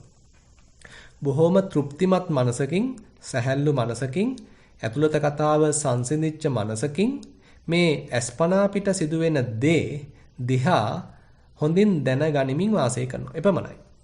හරිම සරලයි. එතකොට මේ මතුවෙන ඒ ධර්මතාව අපි එතන දැනගන්නවා. එතන තේරුම් ගන්නවා. එතන හොඳ වැටහීමකින් දැනගනිමින් වාසය කරනවා. ඒක තමයි අපිට කරන්න තියෙන්නේ.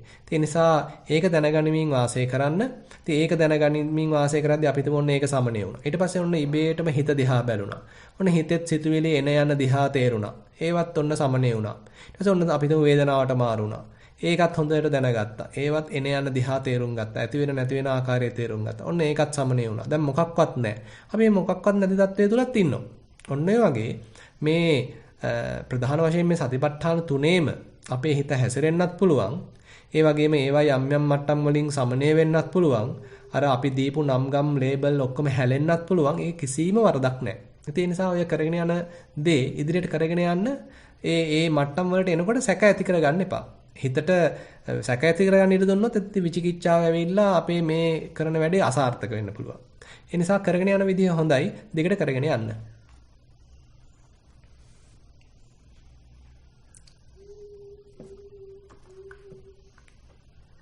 හොඳයි. වෙන කාට හරි ප්‍රශ්නයක් තියෙනවද?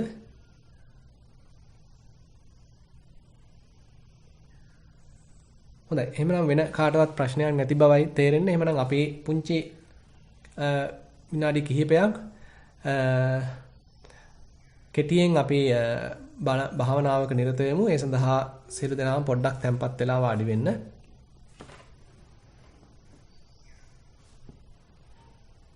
දැන් අදත් අපි දවස පුරාම මතක් කරගත්තේ මේ කයට සිහිය යොදලා වාසය කිරීම ගැන. ඉතින් අපි දැන් පොඩ්ඩක් ඒකේ ප්‍රායෝගිකව නිරත වෙන්නයි හදන්නේ. ඒ නිසා කය හොඳට තැම්පත් කරලා වාඩි වෙන්න.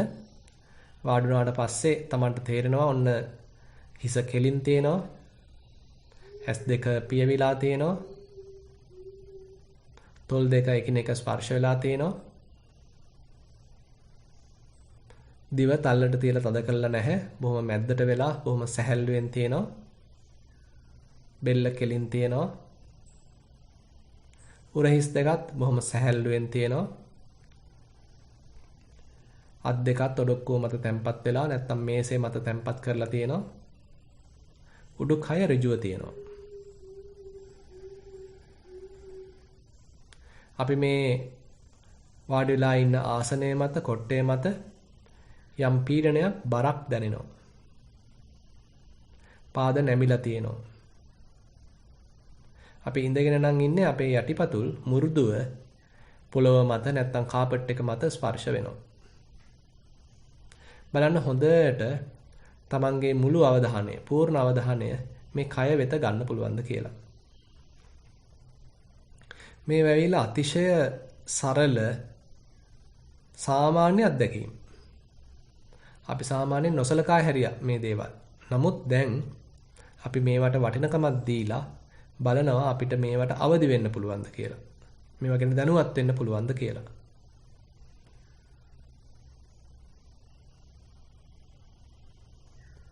අතීත මතක සටහන් ඔස්සේ යන්නත් එපා. අනාගත සැලසුම් වලට වටිනකමක් දෙන්න යන්නත් එපා. ඒ වෙනුවට මේ මොහොතේ දැනෙන ඊටාම ඍජු සරල අත්දැකීමට වටිනකමක් දෙන්න.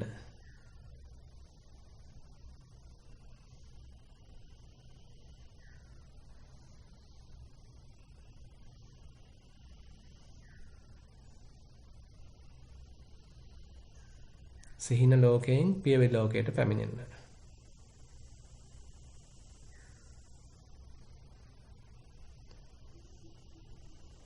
මේ දැනෙන විවිධාකාර දැනීම් සමහරවිට රිදුම් කැක්කුම් වෙන්න පුළුවන්. එහෙම නැත්නම් අපිට ඇහෙන විවිධ ශබ්ද වෙන්න පුළුවන්. දැනෙන ගඳ සුවඳ වෙන්න පුළුවන්. මේ මොහොතේ යමක් දැනෙනවා නම් ඒ සියල්ල අපිට අපි සිහියෙන් ඉන්න බවට සාධක සපයනවා.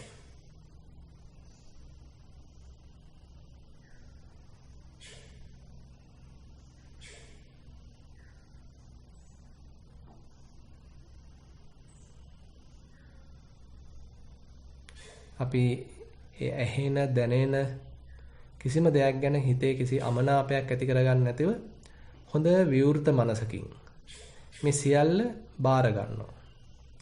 ඒ සියල්ල ගැන දැනුවත් වෙනවා.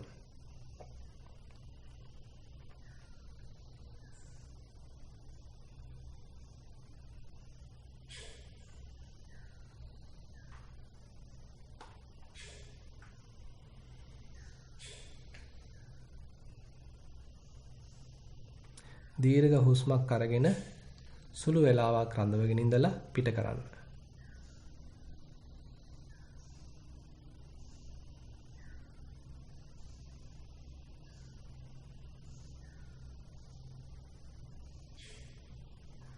දීර්ඝ හුස්මක් ගන්නවා.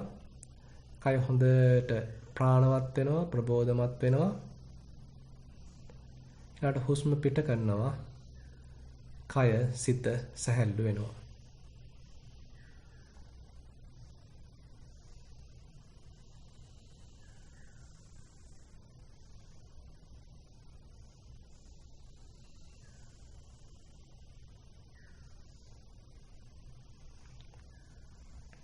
තමන්ගේ ඉරියව්වට අවධානය යොමු කරන්න පුළුවන්.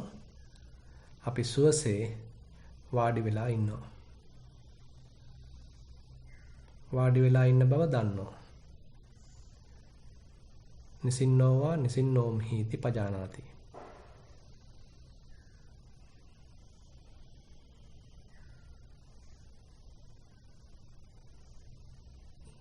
දැන් අපි අපේ අවධානය තව ටිකක් සූක්ෂම කරනවා.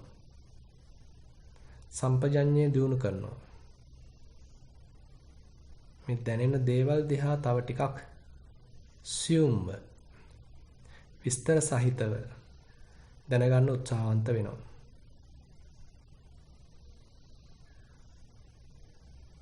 ඇහි පිහාටු එකිනෙක ස්පර්ශලා තියෙන හැටි,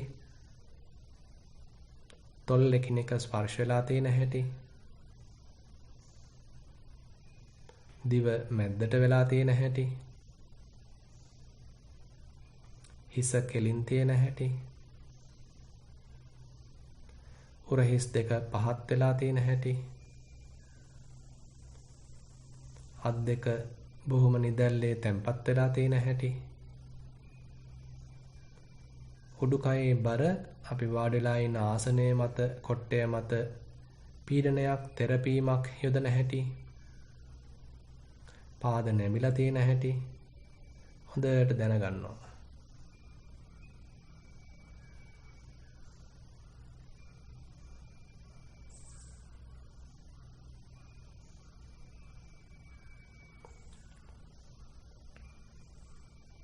මේ මොහොතේ ජීවත් වෙනවා. හොඳ ප්‍රබෝධවත් ගතියකින්, අවදි මනසකින් මේ මොහොතේ නැවුම්ව මේ අත්දැකීම අපි විඳ ගන්නවා.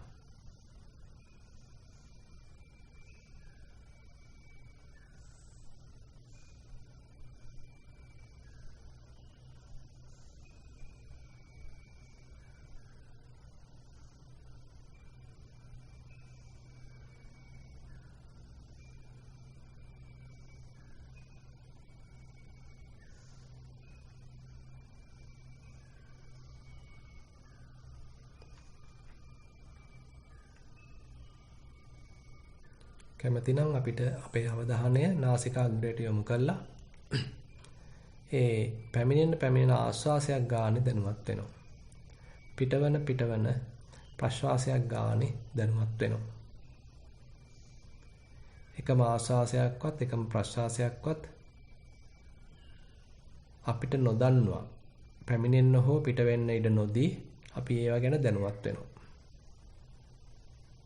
එකක්වත් මගහරව ගන්න නැතිව පැමිණෙන ආශ්වාසයත් පිටවන ප්‍රශ්වාසයත් හොඳින් සිහියට හසු කරගන්න උත්සාහන්ත වෙනවා. පුංචි අභියෝගයක් දෙනවා අපේ හිතට. එකක්වත් මගහරව ගන්න එපා. මේ පැමිණෙන ආශ්වාසය දැනගන්න. පිටවන ප්‍රශ්වාසය දැනගන්න.